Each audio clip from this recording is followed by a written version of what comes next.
we may be here a while on. That's fine with me. Is that okay? That's good. I'll ask you at a meeting, and then of course we're going to continue 14 because of the public hearing nature of it. And the changes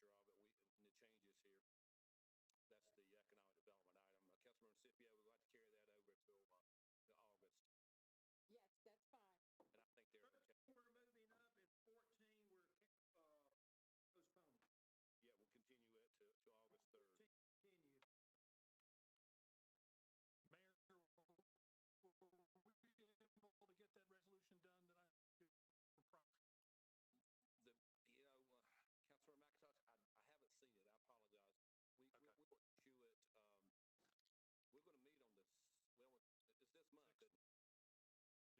Yeah, we'll continue it to August 3rd. Continue. Mayor, were we able to get that resolution done that I for proxy? Councilmember McIntosh, I haven't seen it. I apologize. We'll issue it. We're going to meet on this. Well, it's this month.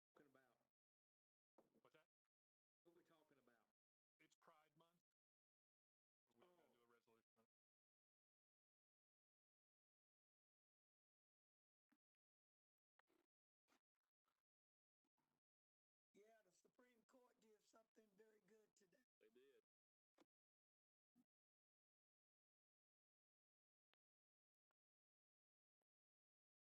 What are we talking about? What's that? What are we talking about? It's Pride Month. We're going to do a resolution on it. Yeah, the Supreme Court did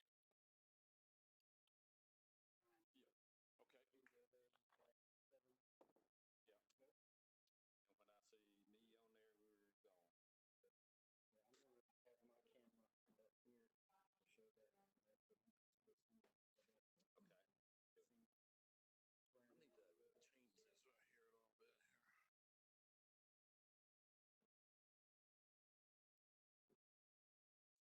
very good today.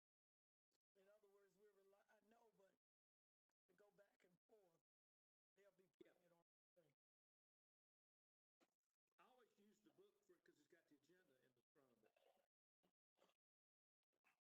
I won't come down there, but I will meet you. I'm well, Judge. Good to see you. Yeah. Okay. Yeah. And when I see me on there, we're gone. Yeah, I'm going to have my camera up here to show that. Okay. I need to change this right here a little bit here. I'm getting ready to ask a stupid question. Did we get a book on the agenda this week? We did not. Okay, I just wanted to know, so I'm relying on the screen. It's on the big computer. In other words, I know, but to go back and forth, they'll be putting it on the thing. I always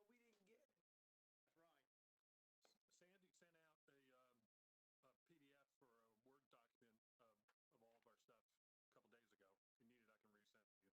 for it because it's got the agenda in the front of it. What book? The one you're talking about, the meeting book. Yeah.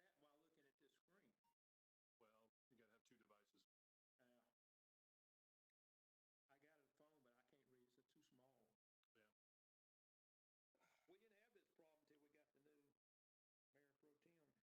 But we didn't get it. That's right. Sandy sent out a PDF for a Word document of all of our stuff a couple days ago. If you need it, I can resend it to you. Let me check. But how do you do that while looking at this screen? Well, you got to have two devices. I got a phone, but I can't read it. It's too small.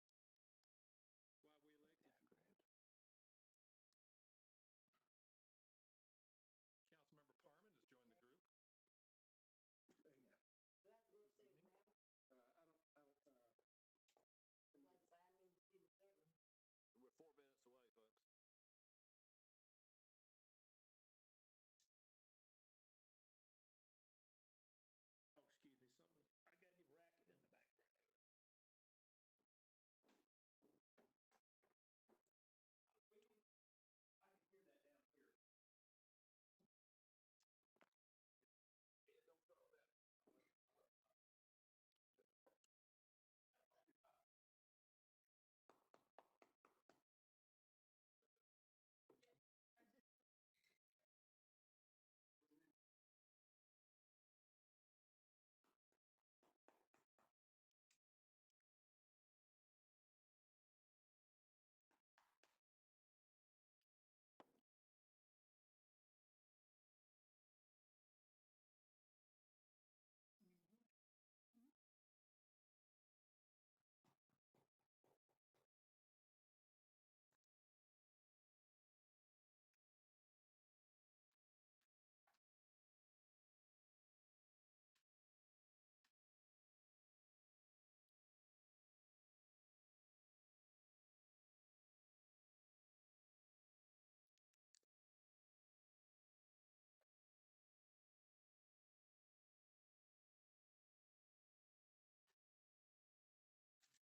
Pursuant to the ordinance adopted by the city council regarding remote meetings, and due to the safer at home order and a potential COVID-19 exposure, I've determined that it is not practical, feasible for our city council to be together physically tonight. So all council members are participating virtually.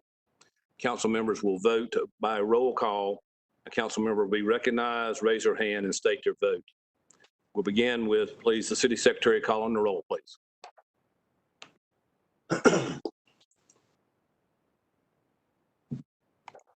Councilmember Larson, Present. Councilmember Clark, Here. Councilmember Bessie, Here. Councilmember Scipio, Present. Mayor Pro Tem Adams, Here. Councilmember McIntosh, Here. Councilmember Taylor. Present. Thank you very much. Would you please join the city council and me in a moment of silence?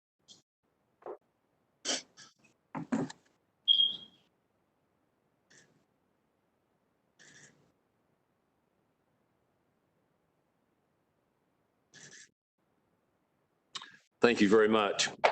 We'll go to item H1. If the city secretary would read that, please. Item H1, oath of Councilmember Morticia T.T. Parman, administered by the Honorable Denise S. Hartfield, District Court Judge. Thank you. I'd recognize our Judge Hartsfield and incoming council member, Ms. Parman.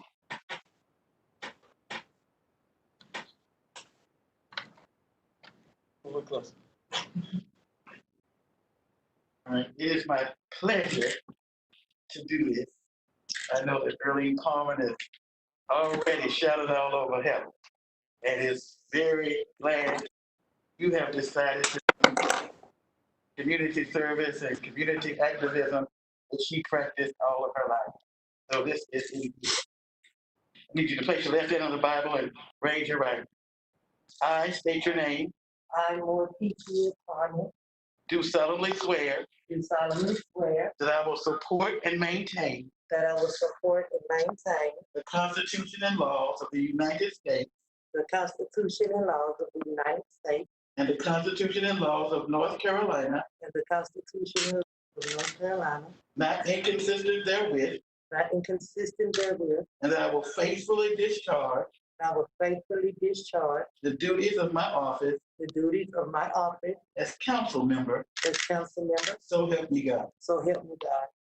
I, say your I, name, Morticia Parman, do solemnly and sincerely swear do solemnly and sincerely swear that I will support the Constitution of the United States, that I will support the Constitution of the United States, that I will be faithful and bear true allegiance that I will be faithful and bear allegiance to the state of North Carolina to the state of North Carolina, and to the constitutional powers and authorities to the Constitution, power, and authority which are which are or may be or may be established for the government thereof, established for the government thereof, and that I will endeavor and I will endeavor to support, to support, maintain, maintain, and defend the Constitution of said state, and defend the Constitution of said state, not inconsistent with not inconsistent with the Constitution of the United States, to the best of my knowledge and ability, to the best of my knowledge and ability, so help me God. so help me God. I state your name, I, Morticia Parman, swear do swear that I will well and truly execute that I will well and truly execute the duties of the office the duties of the office of council member of the city of Winston-Salem, North Carolina, of council member of the city of Winston-Salem, North Carolina, according to the best of my skill and ability, according to the best of my skill and ability, according to law, according to law, so help me God. so help me God. Congratulations. Thank you.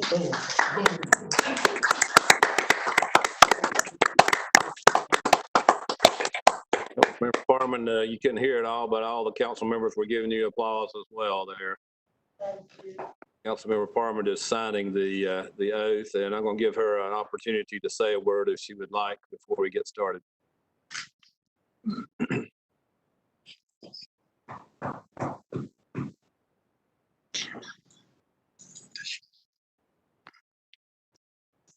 Councilmember Parman, would you like to say a word? Mr. Mayor, I thank everyone and thank you all and trustees board, everyone for trusting and believing that I'm going to do my research service. And that's the thing you do in Winston-Salem. Thank you, Councilmember, and congratulations and welcome aboard. Ms. Parman's going to run back to her office now and get on the call. Tonight's agenda of the City Council is comprised of two parts. The general agenda, which will begin with the items related to the fiscal year 2020-2021 budget for the City of Winston-Salem, and the consent agenda. Items on the consent agenda have been unanimously recommended by a committee of the City Council or are being submitted in accordance with established city procedure. There'll be no discussion of the items unless a council member so requests, in which event an item will be removed from the consent agenda and considered individually. Items not removed from the consent agenda will be enacted with one motion. We're televising this meeting live tonight on TV 13, and it will be replayed tomorrow at 9 a.m. and again Wednesday at 9 p.m. Copies of the agenda as well as videos of our meetings are always available online at the city's website, www.cityofws.org, and select the city government menu and click on the watch meetings online option. Council members, we do need to have a second roll call now to make our new council official with the swearing in of Councilmember Parman. So would the city secretary please call the roll again, please? Councilmember Larson. Present. Councilmember Clark. Still here. Councilmember Bessie. Here. Councilmember Scipio. Yes. Mayor Pro Tem Adams. Here. Councilmember Taylor. Present. Councilmember McIntosh. Here. Councilmember Parman. Probably not there yet. Here. Okay, he's there. All right, well, we're officially constituted with a new council in place there. Council members, were there any items you would like to have removed from the consent agenda? Item C22. I move for approval of the balance of the agenda, Mayor. Second. Second, Councilmember Adams moved, Councilmember McIntosh seconded. All those in favor, well, we can't do it. I got to call the roll, beg your pardon. Just approve the balance of the consent agenda. Councilmember Larson. Yes. Councilmember Clark.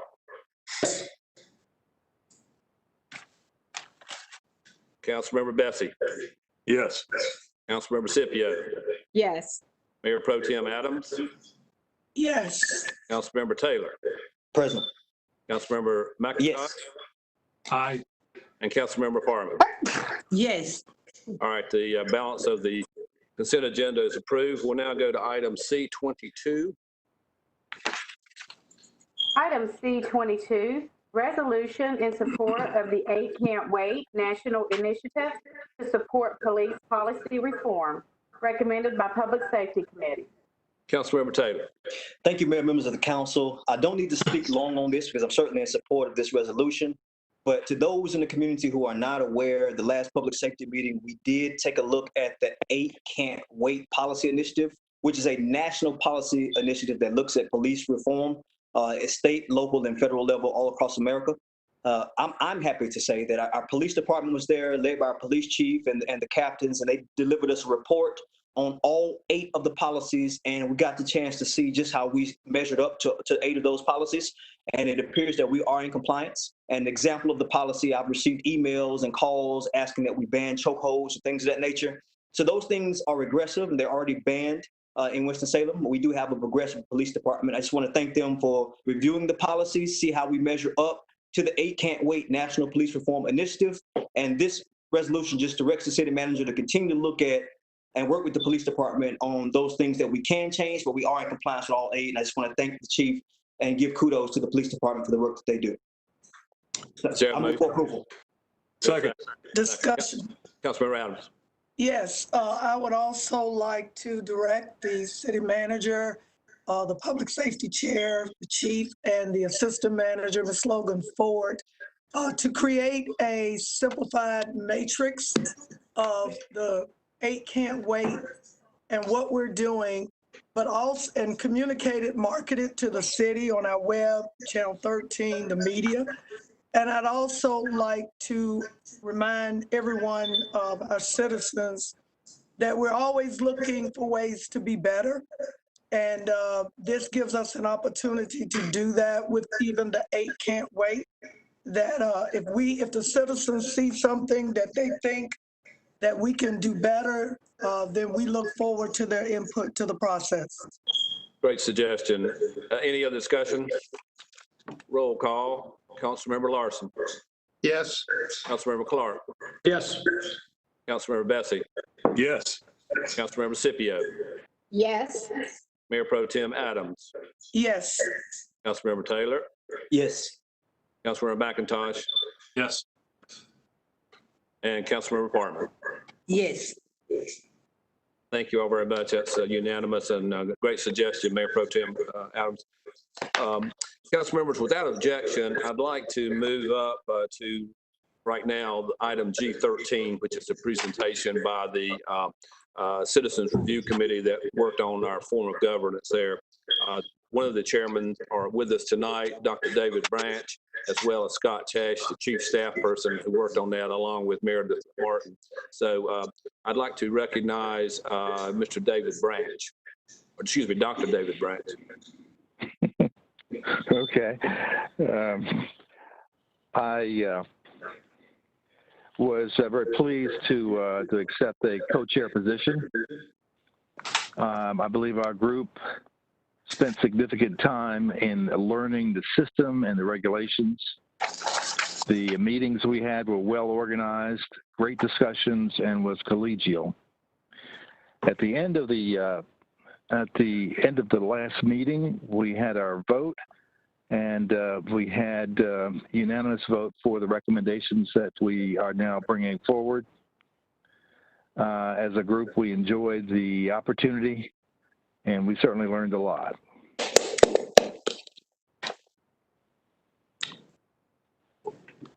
Dr. Branch, we certainly appreciate the hard work that you and your co-chair, Mr. Steve Berlin, made on that. Scott Tesh, I believe is on the call, is going to walk us through the recommendations of the committee. And by the way, we're not, won't need to take any action tonight. We'll basically accept this, and then we will process probably through Mayor Pro Tem Adams' committee a little bit later on. So, Mr. Tesh. Good evening, Mayor Joins, Mayor Pro Tem Adams, and members of the City Council. I will be having a presentation this evening on the process and recommendations from the Local Governance Study Commission. Meredith, if you want to flip to that next slide for me. The Local Governance Study Commission was an 11-member board created by Mayor Joins and members of the North Carolina General Assembly. Most notably, Representative Donnie Lambert, who I believe wanted to be with us this evening, but is otherwise engaged in Raleigh. Meredith, if you get a chance, you can flip to that next slide for me. There we go. The commission was created after the filing of House Bill 519, which, among other things, would have changed our current structure from 8 wards to 5, with 3 at-large positions. The commission itself is a very diverse group of residents and business owners. As you can see, nearly half female and African-American. It's a very diverse commission, not only in terms of race and gender, but also in terms of thought, profession, and experience. They were given their official charge at their first meeting in September from Representative Lambert and Mayor Joins. That included reviewing the governance structure that we currently have in place and looking at representation models in other cities throughout North Carolina to see if there was a better way to have representation here locally.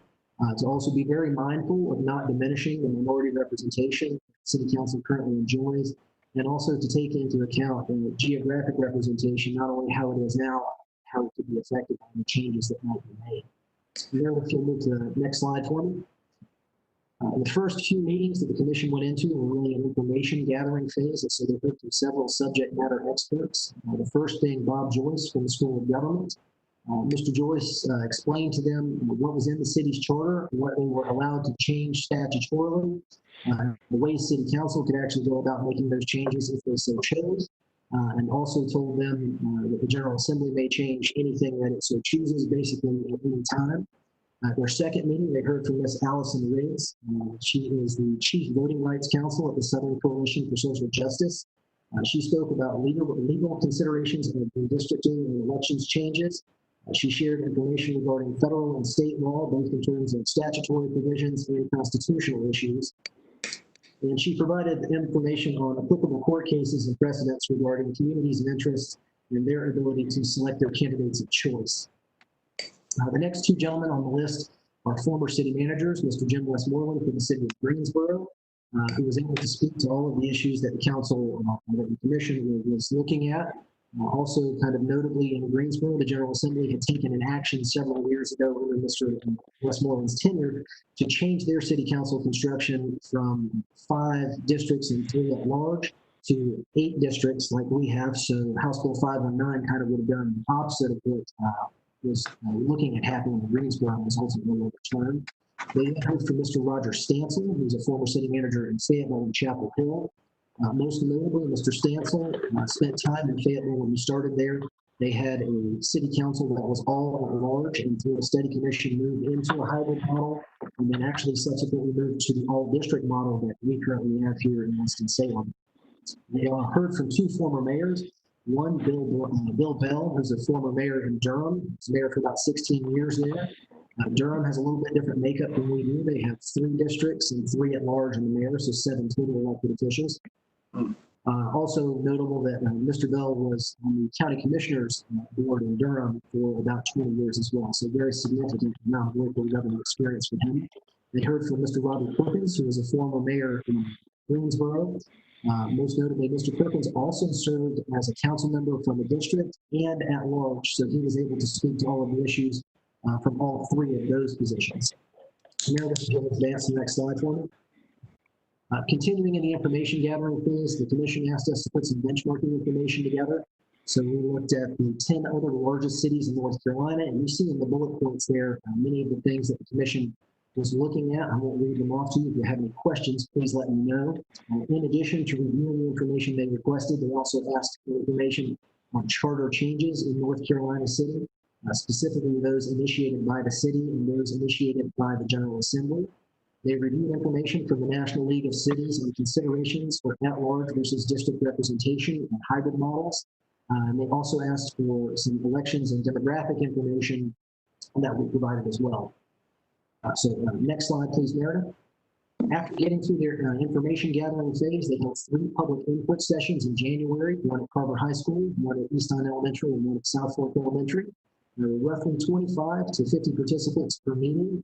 Those meetings included a format where a roughly 8-minute video presentation was made. It was an educational video put together by the city's marketing and communications department. There were informational boards around the media centers where staff were stationed to answer questions that anyone might have. And commission members were there so that residents could interact directly with commission members and provide their feedback. Go to the next slide, Meredith. The main form of feedback that the commission took in was through a public input survey. It was a 7-question survey, 1 page front and back. All of the questions had only 2 or 3 response options. So we tried to make it pretty simple and pretty short so that people would fill it out and would understand it. I do want to note there in the middle that this was a non-random sample, so we do not consider it to be statistically significant. It cannot be generalized to the total population as a result of self-selection. There's also an opportunity, given that it was in an online format, for folks to fill it out more than once. Staff did look into that, and we didn't see a lot of non-unique responses, but there is an opportunity for that. We collected 921 total responses. You'll see from the chart there, a vast majority of them, more than 860, were from the online format. And also notable, the city council was given a separate version of the survey, and the commission was given their results and responses from that, not separately, but aggregated together. Meredith will advance to the next slide. So from that public input survey, here is what came out of the responses. Roughly 60% responded that there should be more at-large representation in the city council. That sub-bullet being the scenarios under which that might take place. So roughly 60% responding an 8-2 split, meaning 8 wards and 2 at-large, roughly 30% for 5 wards and 3 at-large, as the bill would have stated, and about 14% on the 6-2 split. Almost 3/4 were in favor of maintaining 4-year terms, roughly 60% in favor of staggered terms, 3/4 in favor of maintaining even-year elections, 60% in favor of keeping partisan elections as opposed to nonpartisan elections, 2/3 in favor of the mayor only voting to break a tie, as is the current case, and then 97% responding in favor of the mayor being elected by the voters. We'll note there that general statutes actually allow the city council to amend the charter to select the mayor from amongst its own composition. But as you can see there, nearly 100% of respondents wanted to vote for the mayor. So the last slide here, so really one recommendation, but taken in 2 votes. The first vote was to have more at-large representation on the city council. And the second vote was how to do it, and that was the 8-2 split, or to maintain the current 8 wards that we have and add 2 at-large seats to the city council. So I went through this very quickly, 6 or 8 months worth of work in 6 or 8 minutes. If you have any questions, please let me know. Council members, are there any questions tonight, or I assume you maybe want to hold the questions till we get into the detailed discussion of it at the committee level? But Mayor. Councilmember Clark. Mr. Tesh, if you have a spreadsheet that shows just briefly how we compared to the other cities in those categories, I'd appreciate it. Yes, sir. We'll mail that to all the city council. Thank you. Good. Thank you, Ms. Clark. Thank you, Mr. Tesh. And again, Dr. Branch, thank you. And members of your committee did a great job. Very hardworking group there. And we'll be recognizing the committee at a later time there. So again, thank you. Council members, relative to item G14, which is the economic development item, I would like to entertain a motion to continue that item to the August 3rd meeting. We need to do that because of the change of our meeting location. We need to re-advertise that. So moved. Second. Thank you. Mr. Larson moves approval to continue this to August 3rd. Councilmember Clark seconded. Roll call. Councilmember Larson. Yes. Councilmember Clark. Yes. Councilmember Bessie. Yes. Councilmember Scipio. Yes. Mayor Pro Tem Adams. Yes. Councilmember Taylor. Yes. Councilmember McIntosh. Aye. And Councilmember Parman. Yes. Thank you very much. We'll look at that again. The next order of business will be the public hearing on the proposed budget. Before we do that, I'm going to ask Ms. Tony to give us a brief summary of the budget and where it's at right now. But when we get into the public hearing, persons who would like to speak will be called on via phone, which request them to give their name and address.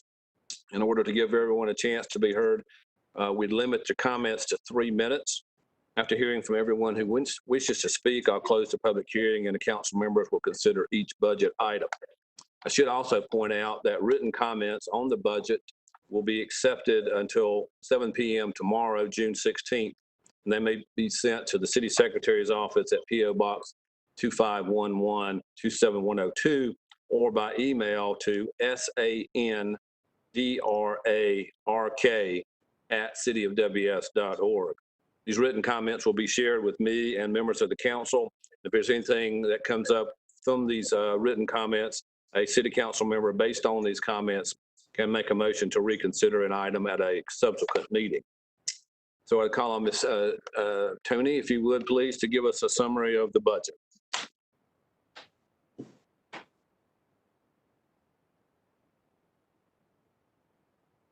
I can't hear her. Don't have any voice. Okay. There we go. Good evening. Good Mayor evening. Jones, Mayor Pro Tem Adams, and members of the City Council.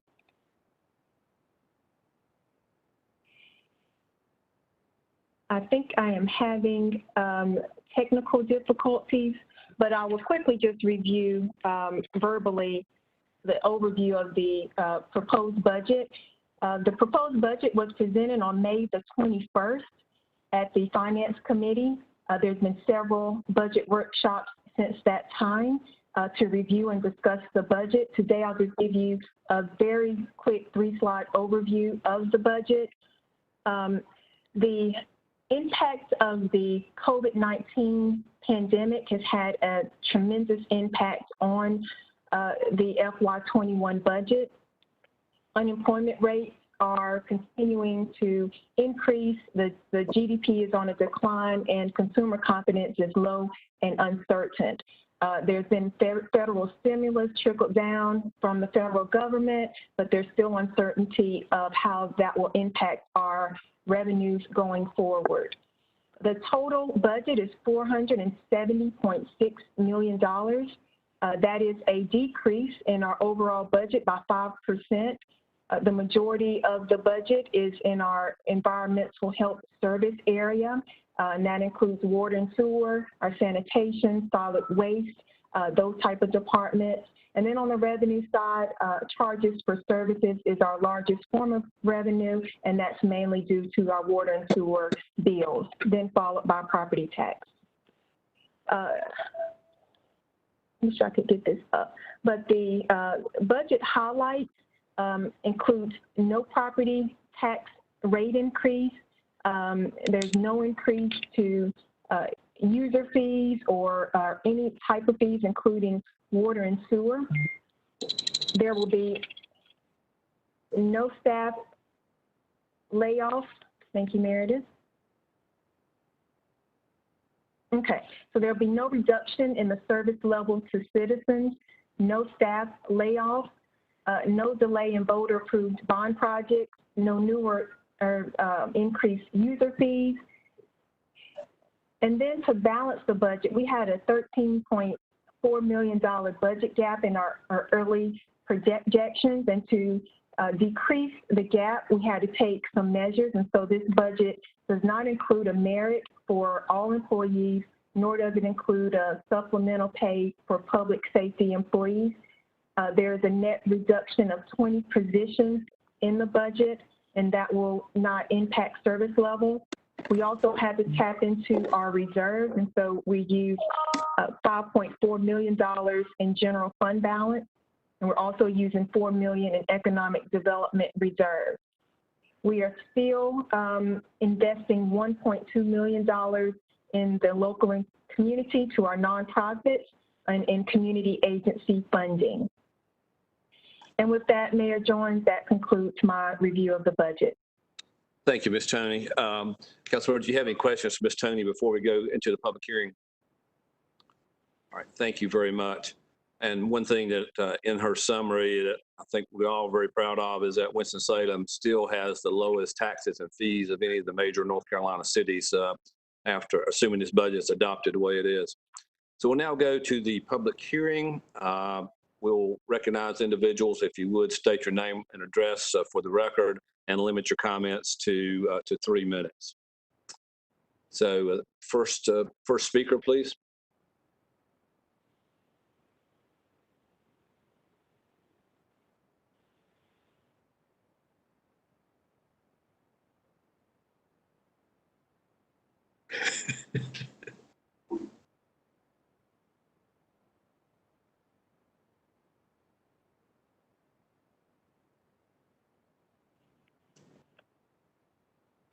I don't hear anything. What? I'm sorry. Hello. No, okay. Yes, sir. We heard you. Please, if you'd give us your name and address. Sure. Daniel Rose, 2054 Craig Street. Thank you, Ms. Rhodes. Okay, well, I appreciate all of you taking comments, even though it was very difficult to call in to the line. People have been getting disconnected the entire evening, and I think it is revealing of the way that the city is being run currently during this pandemic. It's always been difficult to make your voice heard in local government, and currently no one is answering phones. Phones are broken. There's no transparency. There's very little communication coming from the city.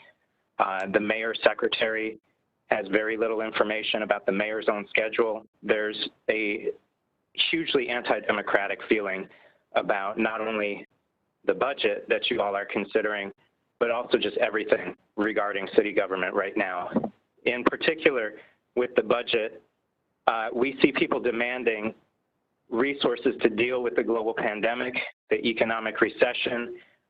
We see resources being massively given to the police department This is the same police department, and I will say their names: Daryl Hunt, Calvin Michael Smith, Edward McCrae. I witnessed panhandlers being harassed and cited by police officers. And what we need for panhandlers is not police, we need housing. And what I see in this budget is police instead of housing. I believe that policing of this city is inversely proportional to the social justice that it can achieve. And I want this city to rearrange its budget priorities to defund the police, and no, it will not be apocalyptic, as one of our council members asked. It will be a transition towards a better society.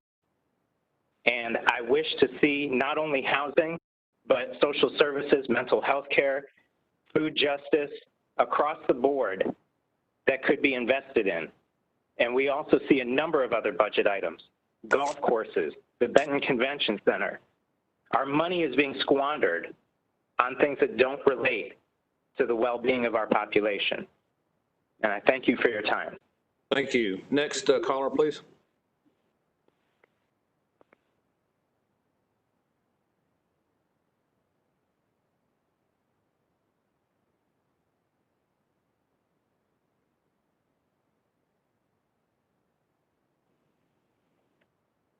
Oh.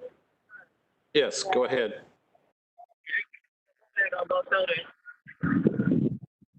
But we're gonna go this way, so that way we're gonna take. Oh, thanks. Oh. Yeah. Please give us your name and address, please. Brianna Schaefer, and 320 Fox Lake Court. Thank you. Go ahead. So I just want to say that I think that we need to defund the police.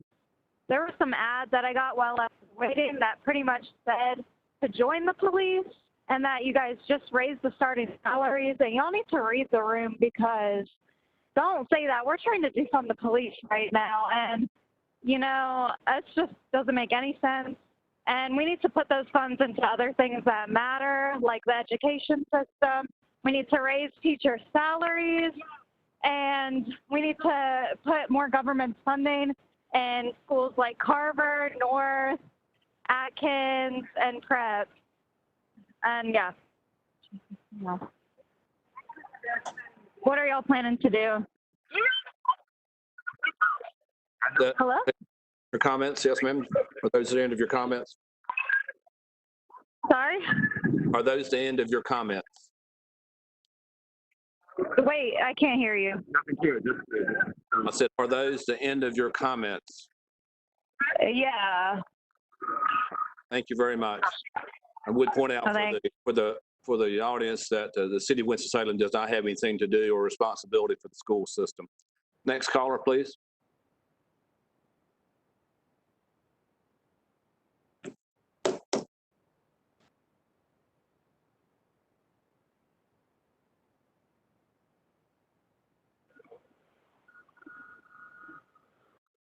Yes, caller, if you give your name and address for the record.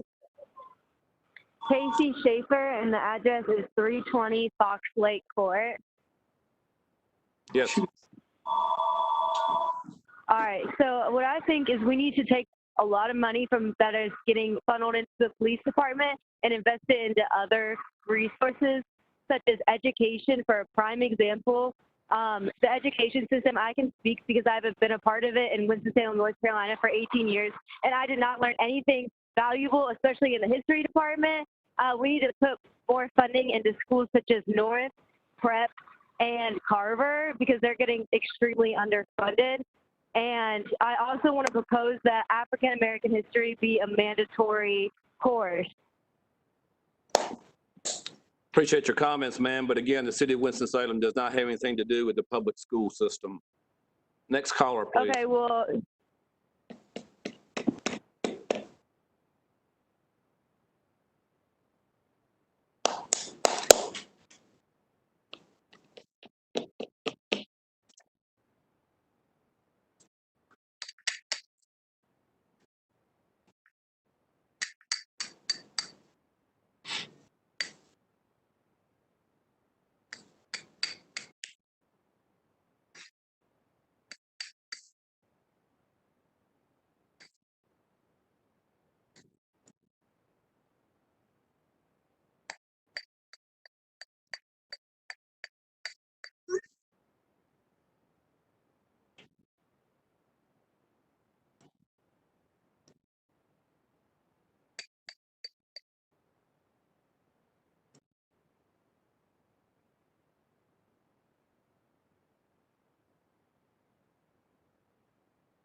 Caller there, would you give us your name and address, please?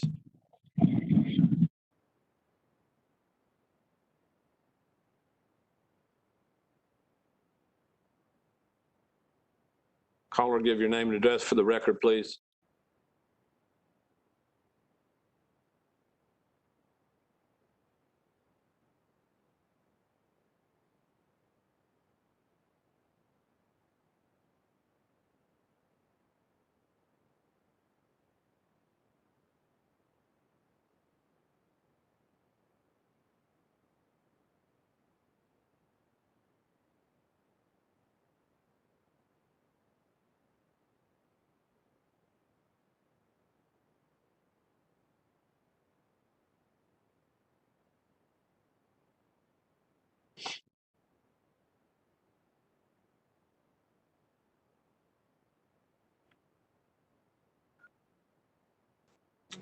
Caller, would you please give us your name and address?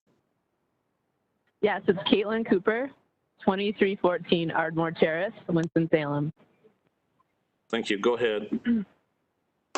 Yeah, I spent some time today reading line by line through the budget proposal and noticed that there was an $800,000 increase for police patrol specifically. And I wanted to know more about why that specifically is being increased and why there is less than $1 million for community resources. And there could be additional funding that could be rerouted into economic development and to several of the nonprofits that I noticed were receiving only $5,000 grants. So specifically, I wanted to ask the council, talk to me about why there is an $800,000 increase for police patrol. All right. Thank you, Ms. Cooper. We will certainly the council will be able to respond to those as we go through the budget discussion. I think most of that would have to do with salary increases based on some step increases that we approved for the police department in the past. Thank you. Next caller, please.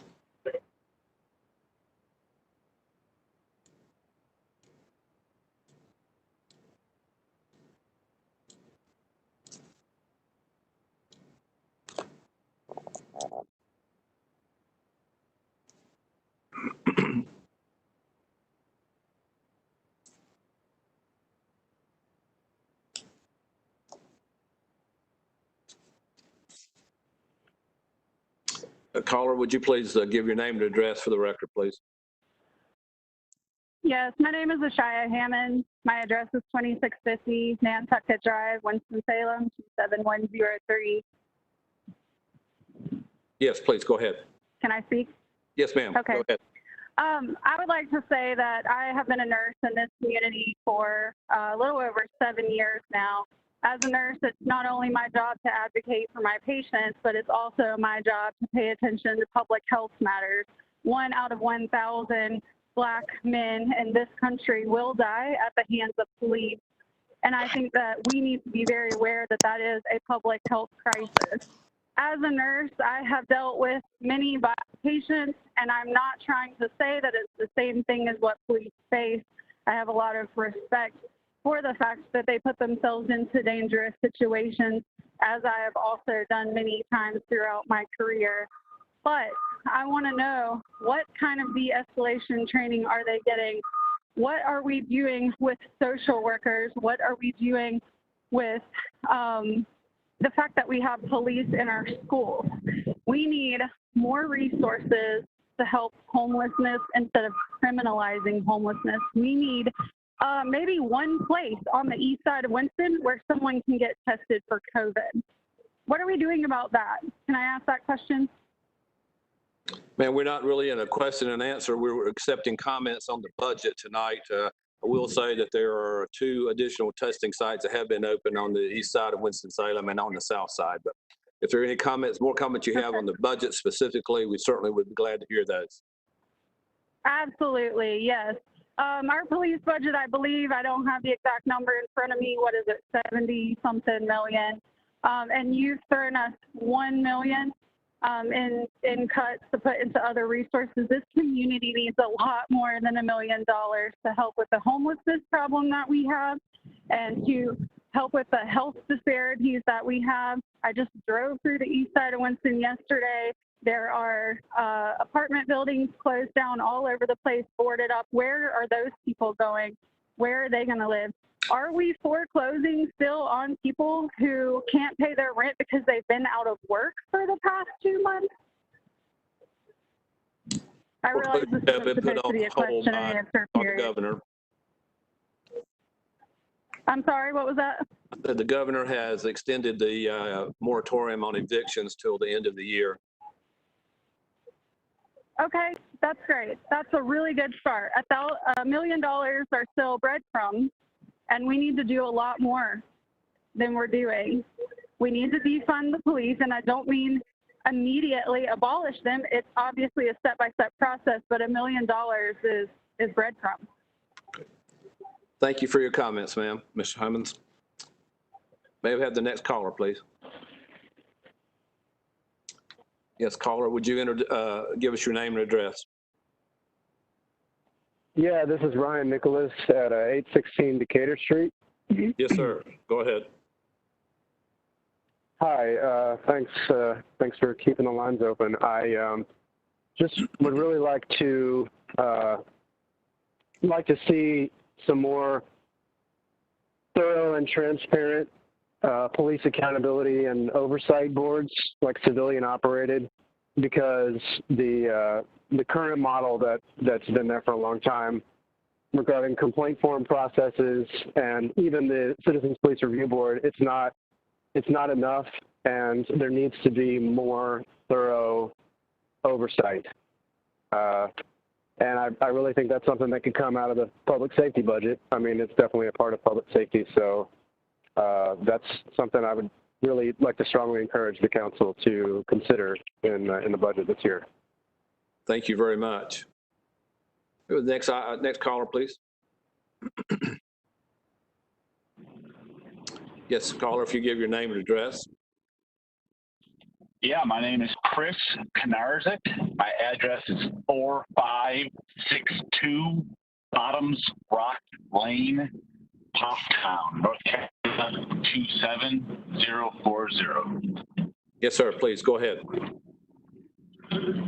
Hey guys, I don't know with a former. This is my first time calling. I'm new to Salem, moved here in January, and I'm a mental health counselor. So here in North Carolina, I used to be LPC. Now I'm a licensed clinical mental health counselor. That mental health, the DUI, look at it, it's got to be funded, and it's got to be funded big time.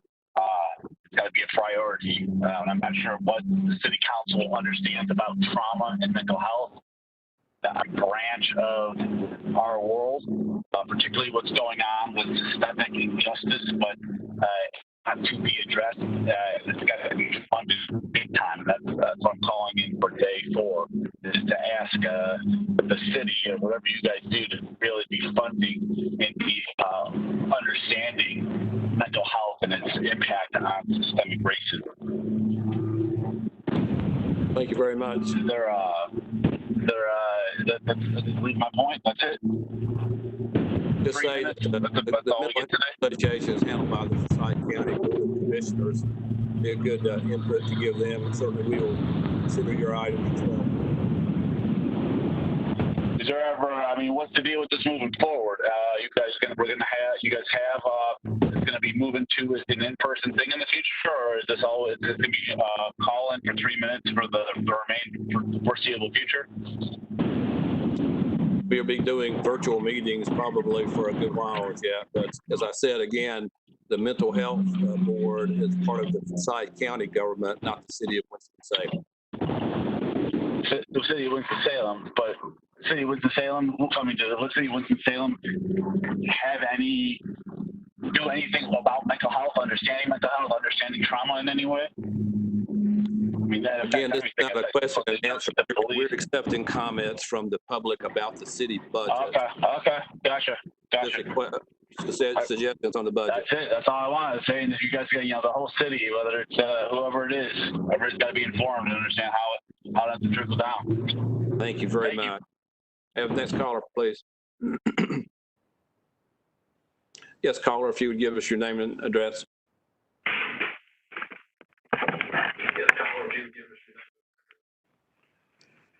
Ms. Caller, are you there? Yes, sir, I'm here. Go right ahead, sir. Chris McCann, 205 Cool Springs Road, Winston-Salem, North Carolina, 27107. And what I'm doing, I'm calling tonight about our budget, the proposed budget. Start off with, it seems that our city is on a path for socialism, that you would like to reallocate the taxpayer dollars for socialistic ideas or paying people's rent and such as that. And I don't find that to be considerable or should be considered at all. Mr. Taylor, I said something to you the other night about your arrest in Walnut Cove. And when I got to that, what I was talking about was that the defunding, I've already heard one caller talk about defunding our police department. And listening to that comment, it seems that's the direction you want to go by freezing 15 jobs and allocating $1 million for something else. And to me, that is taking taxpayer dollars and allocating them for socialistic ideas or redistribution of wealth, so to speak. In this particular case, I just don't understand what the city's idea is. You set up a budget and know, according to legality, that you couldn't fill the 15 positions, but yet you allocate money for them. So it must be some sort of slush fund that you set up to carry out what y'all want to spend the money on instead of spending it for what you're telling the taxpayers it's going for. And I have a tremendous problem with that. But that certainly parallels our mayor using a taxpayer dollars to buy votes with, and is saying that it's his salary when in fact it's not, because Mr. Mayor, if it was your salary, you'd be getting a W-2 form for it, and you don't. So don't try to tell people that it's your salary, because it's not. And I'm very disturbed over that. When are we going to go back to having a Democratic run and a Republican type government? Thank you. Thank you very much. For the record, reason I don't get a W-2 is I don't take a salary. Thank you. Next caller, please. Yes, caller, if you give us your name and address. Hello, my name is Audra Bass. My address is 822 Fenimore Street. Thank you. Yes, ma'am, go ahead. Thank you so much for your time, and I appreciate the City Council making this possible. I'm calling in because I would like to, as many of my other constituents, address the budget, specifically in the safe and secure community section, which is part 6 of the budget, as shown on the Winston-Salem website. So I see a good deal of the percentage, I believe, if I remember correctly, over 40% going directly to safety and security, and the majority of that is going into funding the police. And I just wanted to see if it would not be possible on the same part 6 to, instead of investing a large percentage of that point into safety and security, to instead allocate more into community grantee agencies as is laid out here in Safe and Secure. And this part goes more into educational, vocational, therapeutic, and employment training programs for local former offender communities and for at-risk youth. So basically saying that it is investing more in people and making sure that people who would need more resources, who would need to be more invested in, and rather, as opposed to just creating security, invest more into communities and the people so that we would not maybe need so many security issues. I believe this is creating a really bad positive feedback loop.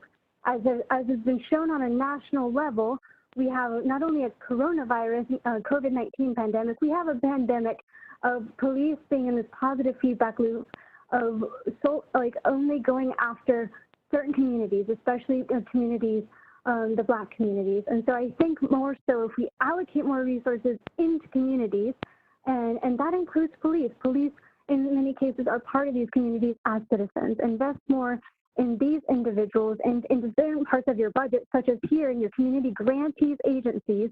It is shown on page 86 of Part 6. I think that is just an idea, and I'm sure that my other constituents are going to have other great ideas too. And I thank you for your time. Thank you so much. Remember the next caller, please. Caller, if you give your name and address. Hello. Yes, if you give us your name and address, please. Okay, hi. This is Cassidy White. I live at 110 South Marshall Street. And I similarly want to express that I'm concerned about the massive amount of money allocated to the police in the proposed fiscal year 2021 budget. I read a headline in the Winston-Salem Journal this week that the city is, quote, mulling over a tiny 1% reallocation of the police budget to community organizations. And to make Winston-Salem safe, particularly during this pandemic and economic crisis, we need a city council that's helping all residents meet basic needs. The police don't help accomplish that goal and often actively make communities less safe by harassing and assaulting Black people and other oppressed groups.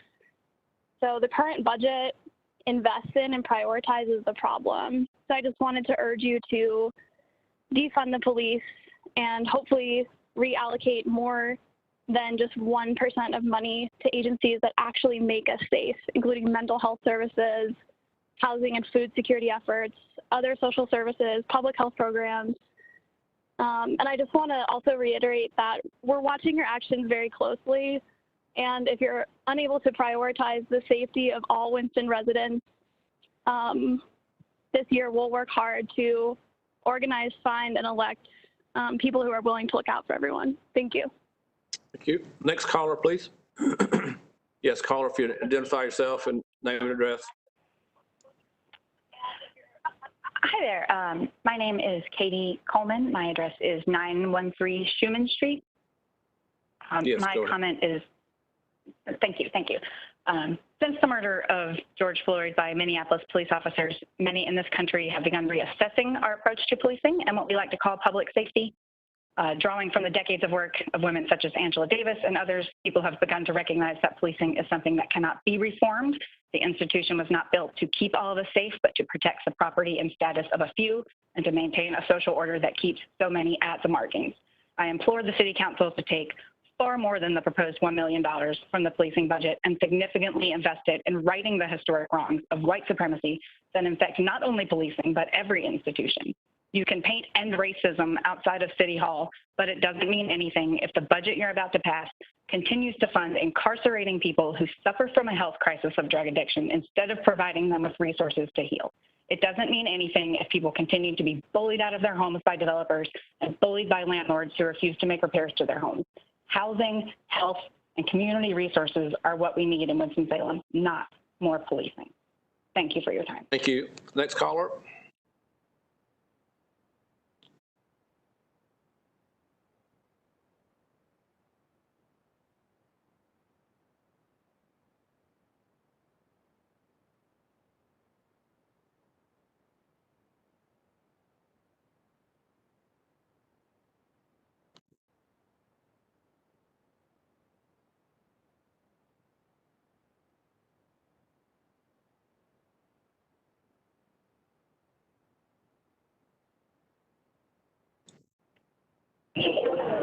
Yes, caller, please give us your name and address.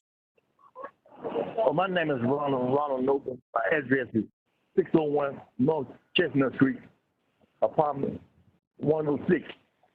I want to say North Carolina 27105. Thank you. Yes, go right ahead. What I'm calling about HUD and house door, the dirty practice they're doing. They're doing a whole lot of dirty practice. They coming in people's houses. They've been doing it for years. And they come to people's houses because this is my third time going through this problem. And what happened, I have filed complaints with the police department. When I call the officers come and investigate, they come and do that. They don't want to take police from my house being broken into. And took about 4 different times. They took my personal private. The fingerprint people came down there and took fingerprints. The foreign people came down and took fingerprints. And then I called the officer to try to get a result of what's going on. The officer don't call me. The officer who come out there and do the investigation, they don't call. Then I call the supervisor. They don't call. Then you call. I've been trying to get in contact with Jimmy Newsom, the captain. I called all these people. Every one of them, they haven't given me no feedback. So what I did, I wrote Myron Jones a letter. Every time I called her there and tried to talk to his secretary, he hang up on me and everything. So I just want to get a meeting with him because I have got him contact with Captain Katrina Thompson. And I have talked to Bobby Kimball. So Katrina Thompson, I went up there Monday and talked to her and everything. So she has my name, she got my paper with her and everything. And she told me what she did, she got my name from the captain. And he got my name. So what he did, he sent somebody from Turner Farrell down to talk to me and everything, you know. And he won't say about me about the complaints I got. But I got the laws I got. They live in Charlotte now. A Reverend Barber and still right lawyer. I'm getting all my paperwork together, but for them, what I'm trying to say, they need to be addressed because housing authority, they are doing a whole lot of illegal work, especially now when I'm down in Campbell Lane. They doing a whole lot of work coming to people's houses. And people coming to the house being broken too. It's not being broken in by no force. It's being broken in by the maintenance people. They've been doing it for years. Then the police department come down there and they cover them up. They're not doing their job. So like I said, my name is Ronald Noble and Katrina Thompson. My paperwork down on her desk, and I have wrote Mary Jones. Every time I call down and talk to Mary Jones, the secretary, she hang up on me. And I have tried to call, contact with the council. I be her name Scopio. And so she's doing the same results and everything. So right now, my case being investigated by the Turner Farrell and the police standard board. And I've been trying to get in contact with Mary Barrett, but every time I call down there, I'm not getting no kind of result because the secretary, she hang up on me. Thank you for your call. Have the next caller, please.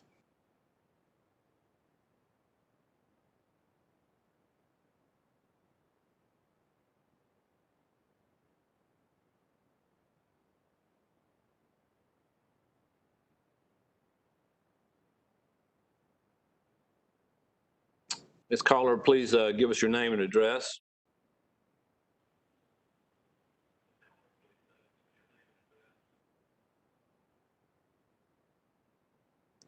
Ms. Caller, can we get your name and address, please?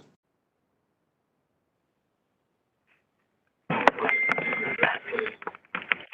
here to talk about I've already spoken at the public hearing meeting. Can I get your name and address, please, sir? I'm here to talk during the public comment section. Well, I'm sorry, this is about the budget. Well, we're following the directions that you give, and we're calling in, and I made it clear that this was for the public comment period. Public comment. Thank you. Next caller on the budget, please.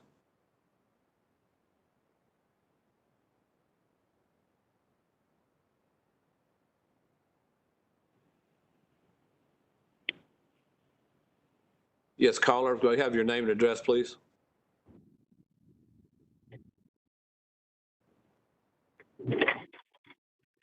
Name and address, please, caller.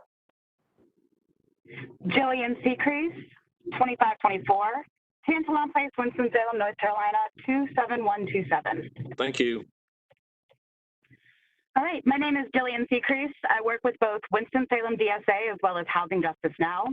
And the proposed 2020-2021 general fund, a fund heavily constituted by taxpayer dollars, we see what the city's budgetary priorities are. With over $77.6 million allocated to vague line items in our police department budget, it's hard to discern what benefit this behemoth amount of taxpayer funds supports. Now consider that $77.6 million figure when I disclose the following information. Winston-Salem is 17th for evictions in the nation. The median salary in the city is $42,000 a year. The median rent is $895. 1/4 of a renter's wage is allocated to housing.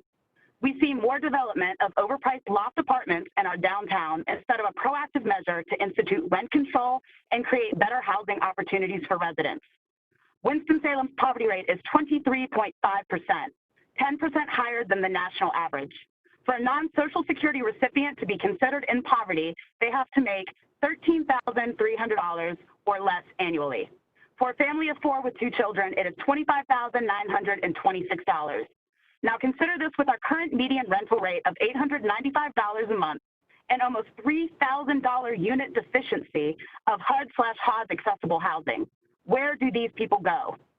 We know our city is interested in selling off Crystal Towers to further expedite the gentrification of downtown. So the only positive solutions have been to place an additional 202 disabled, poor, and elderly individuals at a further disadvantage so we can see more high-rises sit empty. These are glaring statistics. So how are they not considered when we are ready to hand over $77.6 million of taxpayer funds to our police department? We are also aware that the NC Local Government Commission recommends a minimum fund balance of 8% of budgeted expenditures. Winston-Salem, of their own volition, wants to set that rate at 14%. Coming off of a global pandemic, we have shored that reserve to 10.2%. Why are we shoring any additional amounts into a reserve instead of assisting those immediately impacted by a pandemic? That 2.2% could be utilized to service in-need constituents. As infection rates continue to surge and national response remains anemic, we need our municipal leaders to be at the ready as first line to alleviate undue suffering. Outside of the $1 million COVID fund, whose grant committee is constituted of multiple corporate interests and lacking a majority of constituent oversight, what additional guideposts are being set to help not just our housing insecure, but our server workers who are often forgotten, but are at the core of our hospitality industry? Just to reaffirm previous points, they're amongst the grossly underpaid who cannot afford to live in the area they work because of Seacrest, your 3 continued minutes are closures and up. overpriced rental units. Thank you, Ms. Seacrest. Thank you. G.D. Adams told us to call, so we appreciate it. Next caller, may I have your name and address, please? Hello, this is Marie Mingus. I live at 311 New Home Street in South Fork. Thank you. Yes, ma'am. Go ahead. Yes, I would like to say that in this time where we have been drawing the different lines between essential and non-essential, I'm shocked to find out that anyone would propose that we cut an essential service for a non-essential services, nice as they may be. And I do have a great appreciation for our social workers and the needs of people in our city. However, in order to not only train but to maintain the best of the police that we possibly can, so that we have no mishaps or as few as possible, it occurs to me that maintaining a budget for the police, for their equipment, for their salaries, that it's really simple. One keeps that high as possible so we get the best possible and we have the least possible bad things happen. That is most of what I have to say. I will say that I have seen other instances where people have made errors in drawing the line between essential and non-essential, and it has caused it frankly has cost me my mother during this time period, because the nursing homes have shut out hired sitters, and which are essential for residents who require help in eating. And they shut out at the same time family. And I know I'm not the only one who's gone through this. My mother did not have the help she needed to get the nutrition in her that she needed, and she died without my being even able to visit her. So drawing the line between essential and non-essential, we have to be very careful not to make a mistake. And that is what I have to say. Thank you, Ms. Mingus. We're certainly sorry about your mother. May we have the next caller, please?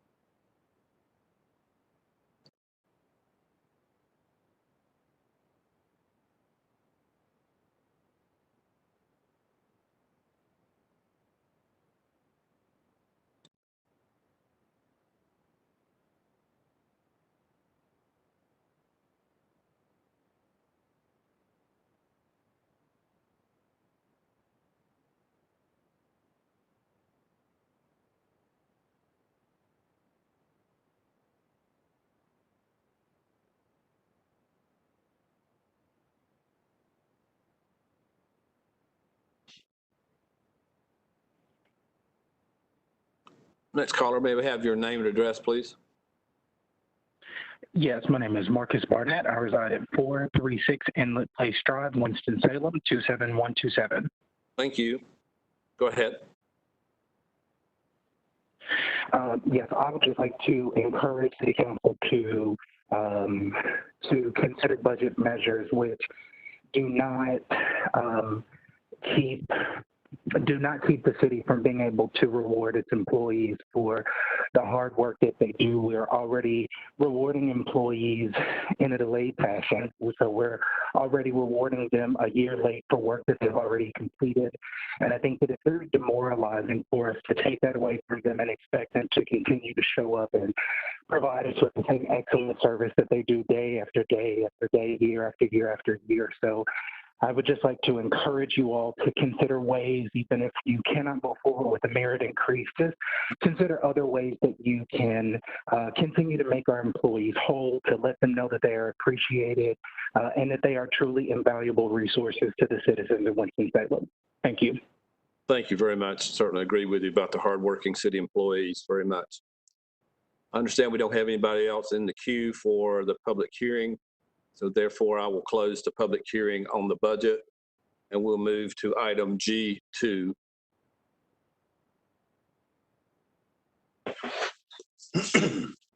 Resolution in support of reallocating $1 million of proposed fiscal year 2020-2021 police appropriations for an anti-poverty initiative recommended by Public Safety Committee. I recognize the chairman of the Public Safety Committee, Councilmember Taylor. Thank you, Mayor, members of the council. On May 25th of last month, after we began budget discussions, people from all over the world, even in the city of Winston-Salem, watched painfully as we saw the death of George Floyd in Minneapolis. George Floyd's death sparked outrage and revolution and brought people from all over the city out to peacefully protest and to call for this city council to look at justice policy reforms and investment in community equity. We've all received hundreds of calls and emails, and we've heard the public comments about the budget to this point, calling for us to protest racial injustice and asking for us to find ways to reallocate money in the city's budget that will meet the needs of the systematically oppressed. The city manager, police department, and staff, command staff have identified 40 vacant police officer positions that have historically been vacant for the last few years. The proposal would be to freeze 15 of those positions and employ austere measures like the ones that will be on the agenda later today to ensure that the budget is underspent in the amount of $1 million. The $1 million will be used to create an equity package that seeks to address the root systematic causes of crime, poverty, and other economic hardships in our community. Now, I do want to say that the proposal of creating this equity package is not a part of the national narrative to defund the police, nor is it a part of an effort to reduce the officers on the streets that protect and serve our neighborhoods. In fact, the number of officers on the streets will not be reduced, and there will even be new recruits added through this basic law enforcement training class, the classes that will be coming forward. It's also important to point out that the police chief, the command staff, the local police association are all supportive of this proposal. Contrary to the national narrative, we are not at odds with the police in the city of Winston-Salem. We're not in odds with the police department. The police department is standing with us in support of this proposal. The second part, council members, of the amended proposal would establish the Community Investment Review Committee. This Community Investment Review Committee would be a citizens advisory committee appointed by the mayor and the council, and they'd be charged with making recommendations for the proposed $1 million equity package as outlined in the substitute resolution that you all received earlier this afternoon. Now, I've heard some of the comments. If I could, I would say I think the city should do more. But given the budget cycle and because of COVID-19, I think $1 million is certainly a step in the right direction towards positivity. So with that being said, Mayor, members of the council, I would like to make a substitute motion that we vote to freeze 15 of the 40 vacant police officer positions and direct the city manager to employ austere measures to ensure that the budget is underspent in the amount of $1 million, and that we approve the attached resolution regarding the establishment of the Community Investments Review Committee and additional potential mid-year budget adjustments for fiscal year 2020-2021. Okay. Councilmember Taylor makes a motion to freeze 15 positions within the police budget and to direct the city manager to take austere steps to make sure we underspend by $1 million and approve the resolution that that deals with this this allocation. May I get a second to that motion? I'll second. Councilmember Bessie seconds. Councilmember Clark asked to be recognized. First of all, I have some comments. I'm very confused. I was sent a resolution under your name, wasn't from you, Mr. Taylor, but it was from you indirectly. I thought this was a substitute motion. Is this an addition motion, addition to the original? This would be half in addition to the original, but in lieu of the original when it comes to the resolution. So in the resolution, we outlined exactly where we thought that money should be spent, but we wanted to create this community allocation committee to allow the people to be heard in the process and to make sure we're making the money gets where it needs to go to those who are systematically oppressed. Eliminate the 15 positions and spend $1 million. I think it's one name, I believe, Councilmember Clark. Well, I'm just asking because I wasn't going to speak on the elimination of the 15 positions, but it sounds like that now is the motion. I don't know what I'm voting on. Okay, let me see if I can restate my understanding. The motion of Councilmember Taylor is to approve the resolution that's part of G2. And that would basically freeze 15 positions. And he's added to that, he's asking the city manager to take steps to make sure we underspend the budget by $1 million so it's not an addition to the budget. Right. Am I saying that correctly, Councilmember Taylor? That is correct. And then there's a second part of the motion to establish the committee to make sure we provide oversight of the funding, similar to how we did with COVID-19. Okay, then I will comment. I did have some original comments on the original motion, and I'll make that. I will preface these comments by saying I think it is the responsibility of the Finance Committee and the Council of Whole to adopt a balanced budget, trying to meet all our various needs and wishes. I cannot support the elimination of the 15 police positions because it does not do that. Mr. Taylor's suggestion has two parts. One is to add $1 million of spending to the budget. That is very straightforward. We're going to spend $1 million more. Freezing the 15 police positions, however, does not save one penny. The reason is these positions are not funded. They haven't been funded for years, and they're not funded in this budget. Every year, the city manager puts into the budget the money or subtracts from the money that money that he thinks we will not need because positions are unfilled. We currently have $3 million in the budget where we've taken out money, including the money for these 15 positions. So by adding to $1 million to additional spending, but not reducing any other spending, the budget is out of balance. This will mean the city manager will have to move to a hard freeze to eliminate enough positions to get the budget back in balance.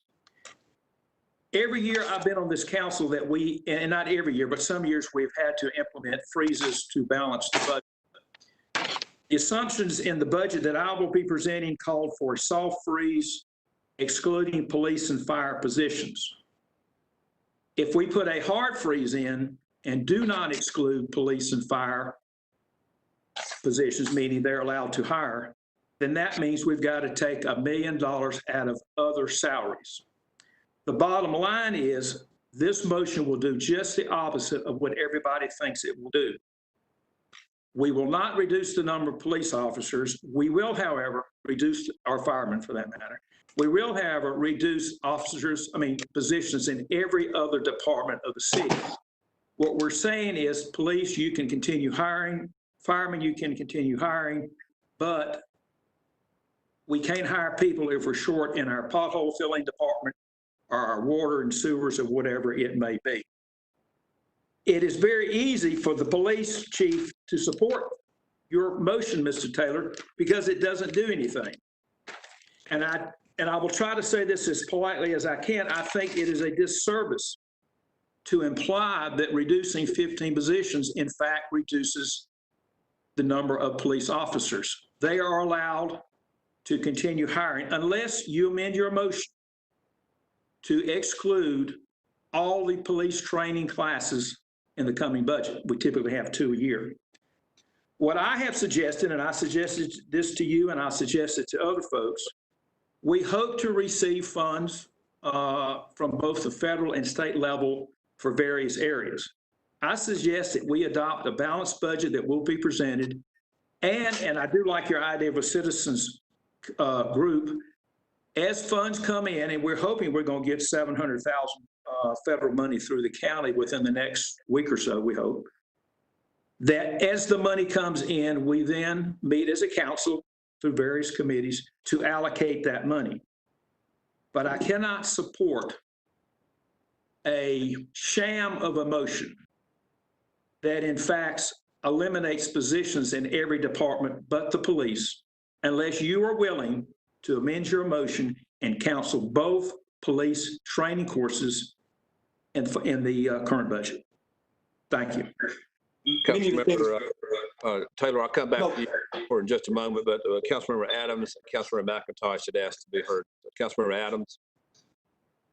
Yes, we're living in unprecedented times, and I think the council and the public have heard me say this all the way back to January. We've never been in a budget cycle like this.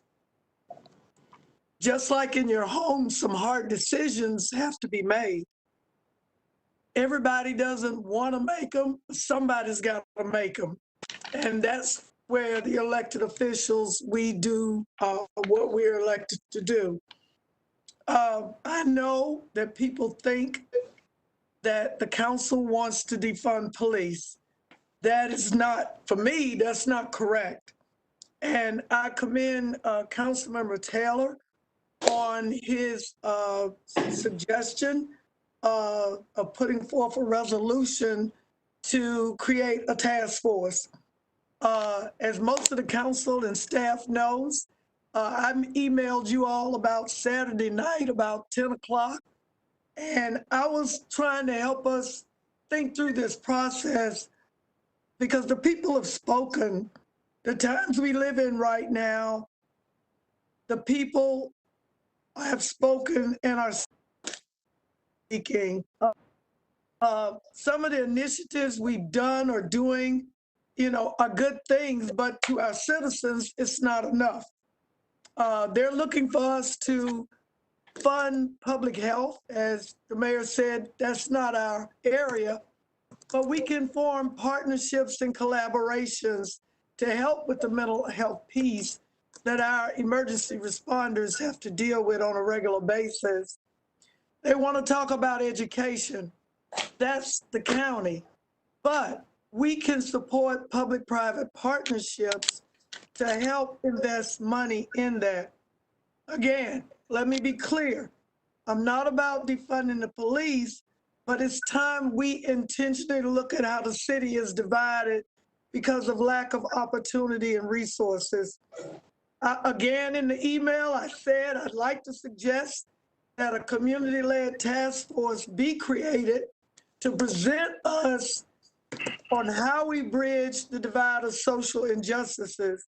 There's a long list of issues, but we must allow our citizens to tell us and prioritize what they want. What might be required of us is to listen and work to create the change that's so desperately needed in our city that our citizens think that's not there. The time for quote unquote, well, let's just, we can't do it right now, is over. Again, the people have spoken. So we need to roll up our sleeves and all hands on deck, and we need to make this happen. So I will be supporting the amended or substitute motion of creating the committee and looking at, as we've said before, and I've said for the decade I've been on the council, we don't look at the budget anymore. This is for the public to know. We don't look at the budget just once a year. We moved from that after the recession that we get quarterly updates and as needed, our budget process, because the money and the scenarios change. So I like the fact of us looking at after the quarter, that's October the 1st, as to where we would be on some of the initiatives mentioned in Councilmember Taylor's recommendation. Again, I will have other comments as we move through the budget process this evening. Thank you, Mayor, members of the council. Thank you. Councilmember McIntosh, then Councilmember Parman, then Councilmember. Mr. Mayor. Mr. Mayor, Councilmember I'm sorry, I seem to have missed the tutorial on how we make requests to speak this evening. So please add me to the queue. Absolutely. Yes, sir, Mr. Bessie. I want to pick up on kind of what Dee Dee was talking about. First of all, Dee Dee, Councilmember Adams serves on a national board, National League of Cities. I serve on the North Carolina League of Municipalities. We're both talking to mayors and council people from all over the country. I'm probably going to be the most pessimistic one on the council here about what revenue we have come in. My expectations are that we're going to fall short of what has been presented to us as our revenue streams. In spirit, I'm in agreement with Councilmember Taylor, but the resolution that I got this afternoon after speaking with him on email is not the same as the resolution that was spoken about tonight. The resolution that's spoken about tonight commits us to an additional expenditure, whereas what we got this afternoon says we'll do it if we can. And my expectations are we're going to have an awful hard time coming up with $1 million additional expenditures, by mid-year. I just don't think we're going to have the revenue. All right, thank you. Councilmember Parman. Okay, thank you for allowing me to speak, Mr. Mayor. I do represent the Northeast Ward, and when living in the Northeast Ward, we do see different things that others may not get to see or experience on a day-to-day basis. And even back to us protests in the past few weeks, I began to ask people in the communities, what is your protest? What are you protesting about? What are you protesting for? Are we protesting because we don't have the education we need, the health care we need? Where are those protests?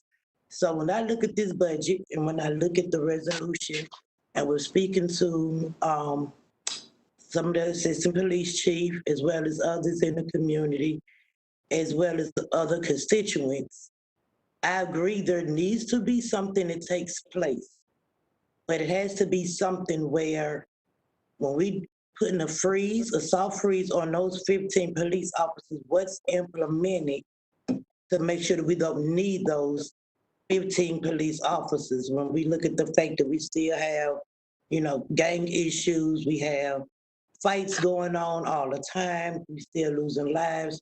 So and I sat on the COVID Relief Fund committee.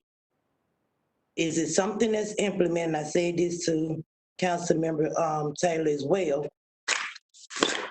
What measures are going to be implemented to make sure that the organizations or the monies go to where they're most needed? If we're talking about the city of Winston-Salem, our babies graduated today. If they can read at a third grade level today, you're looking at them not being able to leave at a third grade level in 10 years, which makes it harder for corporations to even come to Winston-Salem and employ them. So where do we begin to build that bridge to make that crossover for us to be able to grow Winston-Salem, be more diverse, be more inclusive? So what measures do we take with that committee? We're just not just having a committee, but where is that funding going with the committee? Where we won't need the 15 police officers to justify that. Thank you. Councilmember Larson. I think Bob Dylan said times are changing. A month ago, 2 months ago, we weren't facing the sort of issues that we're facing now: pandemic, economic crisis, and civil discourse about what the city is going to be. I am optimistic that our police force is professional and capable of dealing with the issues that they have in front of them, and I have full confidence that we are not going to defund them. However, I do know that we have challenges socially to do, and I applaud Councilmember Taylor's effort in this 11th hour, as it were, to come forward with a first step. This is not a solution, but it's a first commitment by the city to actually begin to address what we're hearing out in the public. Heard it tonight. A lot of misunderstanding about the role of city and public health, education, what have you. But the bottom line is we have some work to do in housing and in social services, and as well as jobs and homelessness. I do think there's some opportunity to work with the county on mental health, and agree with Dee Dee in the respect that we do need to look for new partnerships and new way of doing business. I will be supporting this. I think it's a good first step. The concerns that I had about public involvement have been addressed. We opened up the discussion now to a much broader audience to what the people actually need and want. And it'll give us a key. We may not have enough money to do everything that's being asked for, but it'll give us some roadmap to begin to think about where we need to be going in the future. I do think we're going to be looking at this budget continually and massaging it and working with it as we go along. But at this first time and this first step, I think is an important one, and I will be supporting it. Thank you. Councilmember Bessie? Thank you, Mr. Mayor, and thank you, colleagues. When this matter came out of committee with a unanimous recommendation at that point out of the Public Safety Committee, it was in the form of a 1-year freeze on 15 authorized but unfilled police officer positions, which the previous history of our efforts to fill ongoing vacancies in the authorized police force every year indicated that we could reasonably anticipate would not, in fact, be filled during the fiscal year. And that amount in the budget was, at least in theory, available for reallocation without affecting the actual police force that we had available for public safety work. The original motion that Councilmember Taylor proposed and that was voted unanimously out of the Public Safety Committee with the favorable recommendation would have then gone a step further and made specific commitments for the immediate investment of that approximately $1 million. After council members had further opportunity to review that and consider complications, it is my understanding, I believe it was Councilmember Taylor's as well, that there were a lot of concerns about two principal issues. One was whether or not the revenue projections for the coming fiscal year were actually too optimistic, and whether things might be, in fact, worse in terms of the revenues that we could expect to come in. And he also heard, I believe, I know I did in consulting with colleagues, that while the concept of some of the proposed uses was attractive, that there was far from unanimity that they were the best total package of uses, and there was a feeling that there needed to be a more open review process for specific uses, and that process should include both the council members and an opportunity for input as well from the community at large. What was sent to you this afternoon that I drafted in consultation with Councilmember Taylor in response to those concerns would assume in the form that Councilmember Taylor just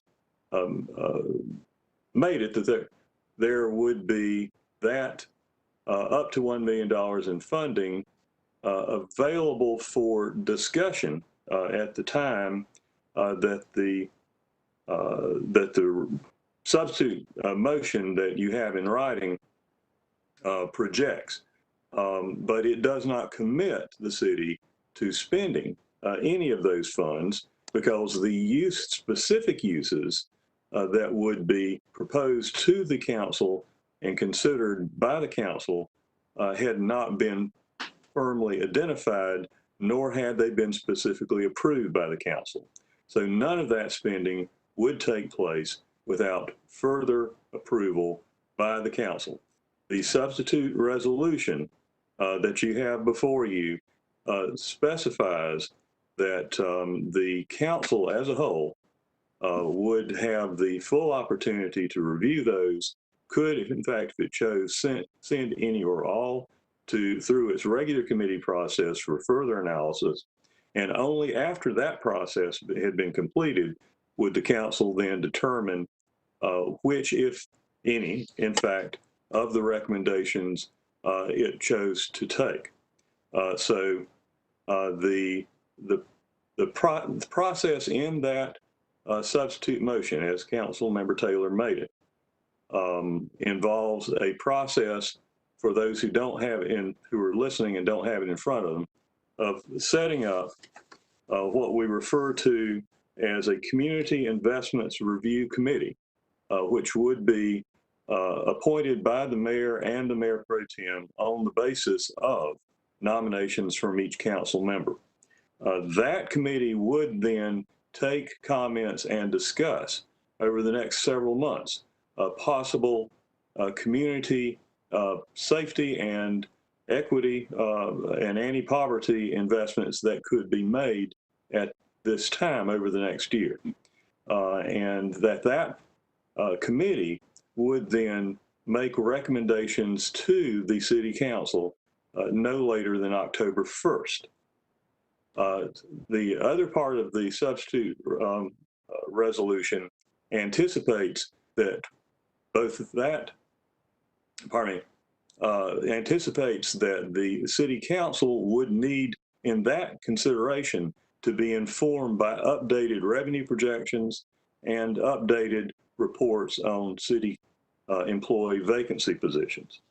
And that would be something that the city council would want to consider in the course of reviewing the recommendations from the Community Investments Review Committee, as well as in considering possible mid-year salary adjustments for city employees, including the previously proposed step increase to $14 an hour minimum wage for city workers, and including consideration of the previously proposed and planned public safety salary supplemental adjustment. However, this motion does not commit the city to spending any of that. It provides for a process through which we can take community input and in the fall make decisions on whether we can make additional investments, and if so, specifically what they would be. Thank you. Thank you, Councilmember Bessie. Councilmember Scipio, did I see your hand? Yes, Mr. Mayor. Please, go ahead. I do have a question, and maybe Ms. Tony or someone can address this. If we pass this resolution, how does it truly impact our budget? Mr. Garrity or Mr. Rao or Ms. Tony, anybody want to? I can answer that, Mayor. Okay, Mr. Garrity. Well, I guess I'm not quite sure which resolution we're passing, but if we're passing the resolution that Councilmember Taylor and Bessie drafted this afternoon, but with the additional provision that Councilmember Taylor mentioned about going ahead and freezing the 15 positions, that I guess it depends. If you're directing staff to freeze those 15 positions and ensure through budget austerity measures that we can save that $1 million, we will have to start immediately on making sure that we keep our budget in line on our expenditure side. If you're not doing that part, if you're just doing the setting up the committee and coming back in October, we won't change anything at the moment. But it really depends whether or not you're directing us to ensure that we have that $1 million in savings. Okay. Thank you. Thank you. If I may, Mr. Mayor. Councilmember Bessie.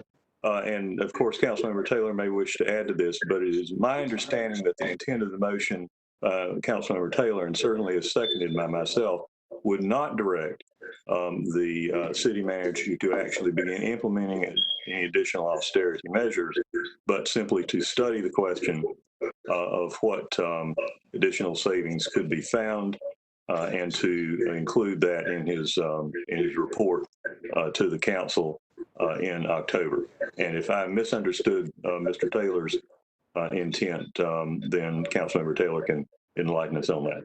May I ask Councilmember Taylor, is that consistent with your motion? I apologize, Mayor. We're meeting virtually, and a few of Mr. Bessie's comments, I was not able to hear them. So if it's possible, could we have him maybe to just repeat what he said again? Yeah. Councilmember Bessie, would you please repeat your comments? Yes, it's my understanding that Councilmember Taylor's motion did not include actually implementing austerity measures that were not already included in the budget, but directed that temporary freeze on 15 positions and asked the city manager to include in his report to the city council in October, which is included in the written form of the motion, that the city manager include in that report other measures which could be taken as budget saving measures. Otherwise, that the motion is as stated in the substitute resolution written in the packet. That is correct. Okay, so Councilmember Taylor confirms that. All right. Yes, Councilmember Clark, I'm sorry. I'm still confused. I got a thing through the email that had the motion from the Public Safety Committee that they approved.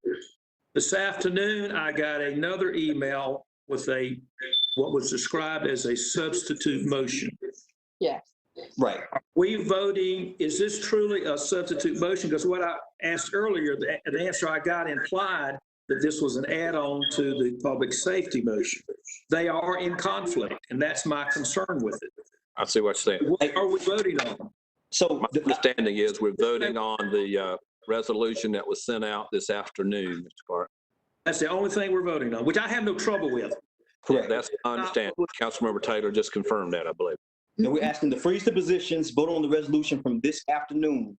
And the difference is the money isn't directly being allocated. We're turning the money over to the Community Allocation Committee, the Community Investments Review Committee, to help us to make the recommendations, to make the decision on how the money is being spent. So instead of it being allocated in the previous motion, we're not allocating the money, and we're going to the people and letting their voice be heard about how we spend their tax dollars. Well, it's the city manager just Mr. Clark, excuse me, Mr. Clark, just a second. And just make sure, Mr. Taylor, I'm a little bit confused myself. Yeah. What Mr. Bessie was saying was the freeze the positions and ask the city manager to begin working on ways to assure we had $1 million that would then be allocated in October using the citizen committee. Exactly. Is that correct? That's correct. All right. Excuse me, Mr. Clark. So what we are saying, and the city manager just tried to address this confusion. If you're telling him he's got to have $1 million more in the budget, not knowing quite where we're going to spend it, but we got to have $1 million more, then he is going to have to make some very, very hard decisions to come up with $1 million more. But he's going to bring that to the passing a resolution that says we're going to form a committee to look at where we might want to spend some money, which is the piece of paper I'm holding right here does not have eliminating police positions, and it doesn't say we're going to spend or we must spend $1 million. It simply says we're going to put together a committee to look at it. So. Right. Mr. Clark, my understanding is we're asking the city manager to identify dollars that could be used for this, but none of that is done until the city council approves those cuts, if you will. Mayor, this is Ann. Yes. Can you hear me? Hey, Attorney Carmen. Yes, maybe perhaps what we should do is have a two-step process, make it clear that council is substituting Councilmember Taylor's resolution disseminated this afternoon for the resolution in the book, vote on substituting that resolution for the one in the book, and then vote on the substitute resolution. All right, thank you. So then I would entertain a motion, perhaps Mr. Taylor, that you substitute your resolution that you distributed this afternoon in lieu of the resolution that's in the book. So moved. Okay, and Councilmember Bessie, would you second that? Yes, second. All right, any discussion of that? I can support that. Okay, I'm going to do a roll call on that motion to substitute. Councilmember Larson. Didn't hear it. Yes. Okay, Councilmember Clark. Yes. Councilmember Bessie. Yes. Councilmember Scipio. Yes. Councilmember Adams. Yes. Councilmember Taylor. Yes. Councilmember McIntosh. Aye. And Councilmember Parman. Yes. Okay, so that's we approve now substituting the resolution that was distributed this afternoon. And I guess just for clarity, let me just ask Councilmember Taylor if you'd make a motion to approve the substitute resolution one more time. So moved. And Councilmember Bessie, would you second it? Second. Thank you. Second. Now, are we clear on what we're voting on? All right, roll call. Councilmember Larson. Yes. Councilmember Clark. Yes. Councilmember Bessie. Yes. Councilmember Scipio. Yes. Councilmember, Mayor Pro Tem Adams, excuse me. Yes. Councilmember Taylor. Yes. Councilmember McIntosh. Yes, with a question. All right, yes with a question. And Councilmember Parman. Yes. All right, so that's unanimous. The resolution as approved, item G2 is approved. Thank you all. We'll now move to item G3. Item G3, annual appropriation and tax levy ordinance for the city of Winston-Salem, North Carolina for the fiscal year 2020-2021, recommended by Finance Committee. Right, we may recognize the chairman of the Finance Committee, Councilmember Clark. Yes, first off, there are a number of motions I will make. It's not just one, there are 6 or 7 of them. And if there's a second, I will comment on it. I move to approve the annual appropriation and tax levy ordinance for the city of Winston-Salem, North Carolina for the fiscal year 2020-2021, which sets the tax rate at 63.74 cents per 100 of assessed value and a tax rate of 9 cents per 100 of assessed value for property owners within the downtown Winston-Salem Business Improvement District. Thank you. Is there a second? Second. Second by Councilmember McIntosh. Councilmember Clark, you want to? Yeah, just very briefly. Councilmember Adams has asked to be heard after that. Just a few things that Ms. Tony said. This is without a doubt one of the most challenging, if not the most challenging budget that's ever been made. But I'm grateful that we've been able to do it with no layoffs, no salary reductions, no tax increases, or no fee increases. I do share Mr. McIntosh's concern. I am concerned that we may be coming back having to cut more versus adding to it. I think our assumptions on the sales tax are generous. In 2008, when we had the Great Recession, it took 5 years for the tax amount to get back to where it was in 2008. The state is projecting by April of next year, we will be back to where we were. We are not quite that optimistic, but it is there. I would also like to mention at this point, Mr. Mayor, we did get a lot of questions in the comment period concerning the budget. I would appreciate if staff would review the tape from this and put together a question answer that we could put somewhere online, just answering a lot of questions. For example, the city doesn't own Crystal Towers. But I'm not going to go over everything because it would take too long. But anyway, that's the motion. All right, Councilmember Adams. Yes, I'd like to make amendment to the motion, Mayor, members of the council. Everybody knows that Councilmember Clark, I respect the comments you made about not eliminating salaries and things like that and no raises. But all of you know that this council made a promise and voted on a resolution to get our employees to $15 an hour by 2021. We had to have a disparity study to help us understand the gap that was growing within the city of Winston-Salem employee ranks. Right now, during the pandemic and COVID, those employees that are at the bottom ring of the pay scale. Ms. Tony, can you put that slide up, please, that I asked you to put up? We're talking about there are 79 employees within the city of Winston-Salem and 33 part-time workers that are not at $14 an hour. And I am offering up, as you can see, 30 of them in sanitation, laborers, 14 are custodians. These are the group of our employees that we want to talk about essential workers. These folk are essential. So therefore, Mayor, members of the council, I'm offering up an amendment to Councilmember Clark and Councilmember McIntosh seconded motion that we amend this budget to add the $333,000 to pay these employees who are already underpaid. And during this pandemic, they need to know that we value them and to pay them $14 an hour. I'd second that for discussion. Okay, Councilmember Taylor seconds it. Councilmember Adams, you want to say any more? Did that cover it? Again, talking with my colleagues all over the country, the most important thing, or the thing that we see that came to fruition real quick, was how people live paycheck to paycheck and how the system is geared and built towards people already living at a poverty level when it comes to wages.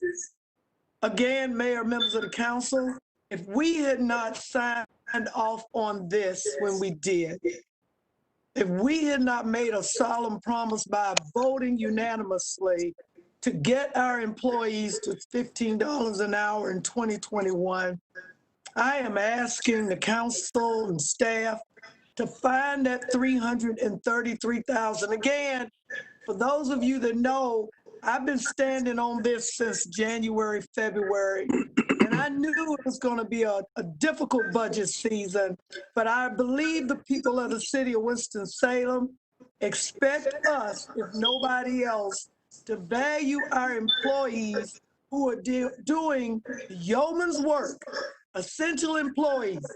If they don't pick up our trash, our debris, if they're not working the water meters when the temperature is below freezing, if they're not cleaning the public buildings, where will we be in light of COVID? Again, that's my argument, Mayor, and I'm hoping that the council will support this. All right, thank you. Councilmember Bessie? Yes, I would just say that I was prepared to support the original motion that came out of Public Safety Committee, which included that step up to $14 an hour as a part of the savings that that original motion identified. It's been my understanding that there was insufficient support on the council to adopt that motion, which identified both several expenditures, that being one of them, and a source for the funding. Therefore, the motion that was approved a few minutes ago proposed an alternative process for considering the step increase to $14 an hour this year, but effective at mid-year. I think that we have identified a consensus process that we can review that along with the other steps that were proposed, but that would be done by the council in October, when we will have a clear idea of exactly how deep the hole that the economic impacts of the COVID pandemic have thrown us into. And we would know at that point whether by trying to do the step increase to $14 an hour immediately would in fact require us to take more draconian steps like laying off staff, which I know that none of us want to do. So I support our sticking with the process that we just approved a moment ago of revisiting that question along with the several others identified in the motion in October. That doesn't mean that we're not going to do it this year. It just means that we need to do it in the context of that updated set of projections, and we need to do it in the orderly fashion that was identified there. Councilmember McIntosh, then I'll come back to you, Councilmember Adams. Yeah, just a quick note here. In G11, we're going to take up an item that talks about what we do with money that comes from either Washington or from Raleigh. And one of those items is to do exactly what we're talking about here, which is raise the minimum wage to $14. I'm going to go along with G11, but only if we have a funding source to do it. Thank you. All right. Councilor Adams, you wanted to comment, I believe. Yes.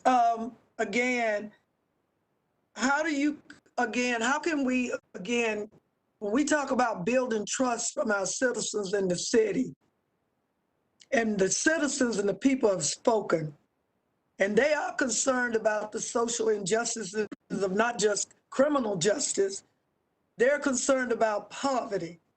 And my thing is, and it's my passion, I worked in a union shop for over 38 years. I know what good money is. I know how important it is to start to bring up those folk that everybody wants to say, well, we need to get to $15. We really need to be like $25. But for the city of Winston-Salem to know that the data bears out from years ago, decades, of balancing the budget on our employees by not giving them the raises, not wanting to do a disparity study, because the truth is data and it's informative. How do we tell those workers who are struggling now to maybe make rent, even though the governor has extended the moratorium on evictions and things like that, but the bills keep coming? And last year, and I know for those of you that work and get paid a weekly check or biweekly, you live in paycheck to paycheck, and you're looking for that raise when it comes. You already know that you're going to see a little bit of sunlight. Again, I employ this council to search your heart and look beyond the dollar sign of what we can't do and do something that we can do for the employees of the city of Winston. And with that, Mayor, members of the council, I will not, use any more time to plead my case. All right, Councilmember Larson. We made a promise, and our employees, particularly a certain category of them who live on the margins, are expecting us to fulfill that promise. We talk about trying to raise up the populations in Winston-Salem and provide them decent wages, opportunities to buy houses, to buy cars, to have expendable income. When you're living at $13 an hour or so, you don't have expendable income. Our economy reflects that. Our pay scales reflect that. I mean, we're proud of our cost of living here, but if you can't afford the basics in life because the city, which employs you, is keeping you on the margins, I think that's despicable. And sooner or later, we've got to come to grips with our obligations, and hopefully the other corporations, businesses in the city will appropriately look at that issue as well, particularly in this age of economic inequality that we're facing. The first place to start looking at is at home. We've got to look at our own folks and take care of our own folks. And I appreciate Dee Dee's bringing this to our attention, because I think it is a moral issue for us to face, and I will be supporting it. I do hope that if it doesn't pass tonight, that we will revisit it again in October, because it is an ongoing painful issue I think for our city. Thank you. All right, we do have a substitute motion on the floor to approve adding $333,000 to the budget to increase the minimum wage to $14. Did I hear Councilmember Clark? Yeah, I'm sorry. I asked before I was on mute. Sorry.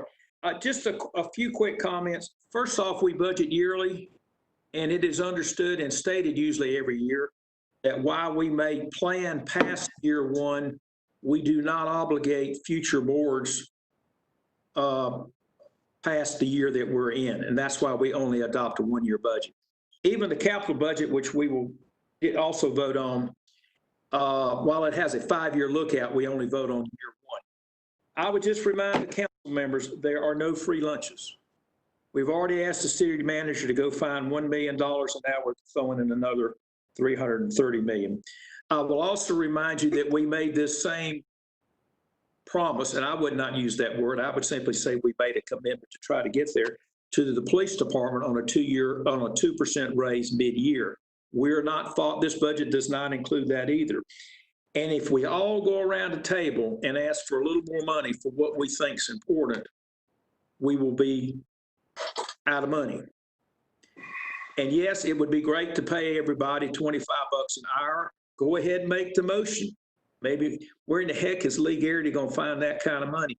Folks, we got to spend what we have. And if we get more money and it's in one of these, I think it's the G11, we have already stated in writing that we will look diligently to try to meet these commitments. But I do not think we should get ahead of ourselves in spending money that we do not have, knowing that we have a 13% unemployment. Folks, it took 10 years to get out of the Great Recession and World War II to get people back to work.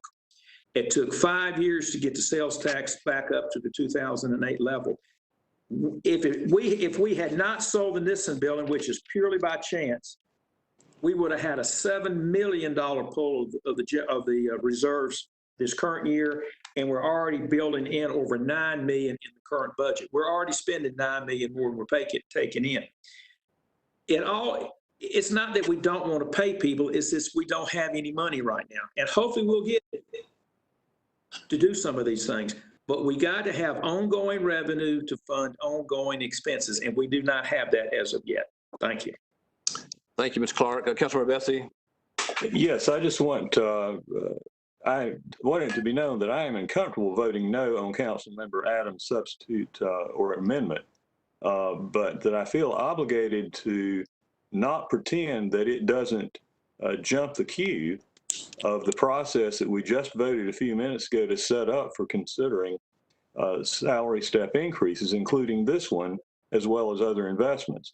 So what the council would be doing if we approve the motion to amend as made is that we would be approving a specific expenditure of approximately a third of the $1 million that we hope to have available for community input and investment decisions to be made in October, and we would be approving it without identifying a source for it. As I said, I was prepared to support the original motion that came out of Public Safety Committee, which identified specific expenditures, including this one, and identified a source for it. What I can't do is support pretending that this doesn't have an adverse impact on our ability to make those other expenditures that we just set up the process to get community input on. Thank you. Do have the motion in front of us as you understand it for roll call. Those in favor, Mr. Larson? Yes. Mr. Clark? No. Mr. Bessie? No. Ms. Scipio?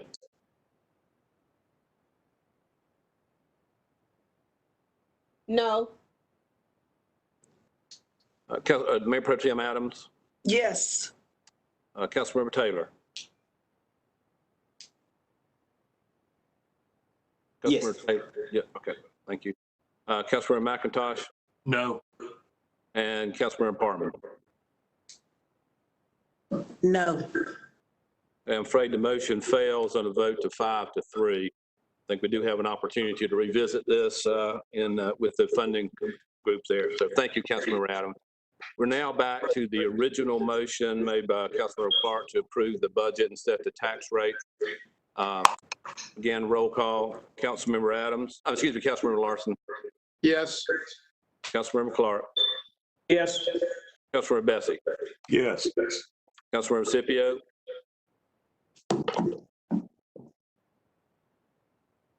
Oh, yes. Thank you. Mayor Pro Tem Adams. Yes. Councilmember Taylor. Yes. Councilmember McIntosh. Aye. Councilmember Parman. Yes. Yeah, that's unanimous. Thank you, Councilmember Clark. Now we'll go to item G5. G4, I think, Mr. Excuse me, Mayor. G4. Excuse me. Thank you, Councilmember Clark. I will move to approve. G4, project budget ordinance for the city of Winston-Salem, North Carolina for the fiscal year 2020-2021, recommended by Finance Committee. That's my motion. Councilmember Clark. That was my motion. All right. You want me to read it again? Yeah, read it again, please, for the Yeah. record. And Madam Clerk, I'll read the items. Move to approve the project budget ordinance for the city of Winston-Salem, North Carolina for the fiscal year 2021. Is there a second? Second. Second, Councilmember McIntosh. Any discussion? All right, roll call. Councilmember Larson. Aye. Councilmember Clark, Aye. Councilmember Bessie, Aye. Councilmember Scipio, Yes. Councilmember Mayor Pro Tem Adams, Yes. Councilmember Taylor, Yes. Councilmember McIntosh, Aye. and Councilmember Parmer. Yes. And that's unanimous. Now we'll go forward with item G5. Let the clerk read it. Item G5, motion to excuse Councilmember Taylor from voting on items G6 and G7. All right, this is because we're approve later on items related to advertising, given Councilmember Taylor's involvement with a newspaper here. This was Yeah. clear that he's not involved. Mr. Mayor, you want me to make the motion now? Yes, please. Okay, I move to excuse Councilmember Taylor from voting on items G6 and G7. Second. Is there a second? Second. Thank you. Those in favor of the motion, Mr. Larson, Yes. Mr. Clark, Yes. Bessie, Yes. Scipio, Yes. Mayor Pro Tem Adams, Yes. Councilmember Taylor, I assume you're abstaining. I am. Councilmember McIntosh, Aye. Councilmember Parman. Yes. All right, so Councilmember Taylor, you are excused from voting on items G6 and G7. We'll now go to item G6.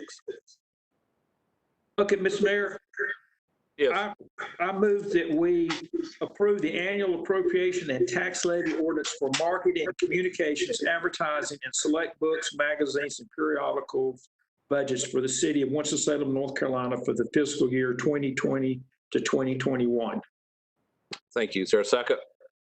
Second. Second by Councilmember Scipio. Any discussion? All right, voting now on item G6.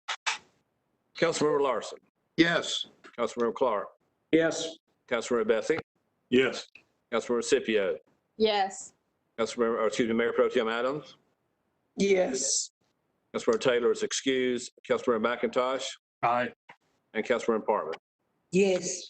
Motion passes unanimously with Councilmember Taylor being excused. All right, item G7. I move to approve the project budget ordinance for advertising and select books, magazines, and periodicals budgets for the city of Winston-Salem, North Carolina for the fiscal year 2020, 2021. Is there a second? Second. Second by Councilmember Larson. Any discussion? All right, for a roll call, Councilmember Larson, Yes. Councilmember Clark, Yes. Councilmember Bessie, Yes. Councilmember Scipio, Yes. Mayor Pro Tem Adams, Yes. Councilmember McIntosh, Yes. and Councilmember Parman.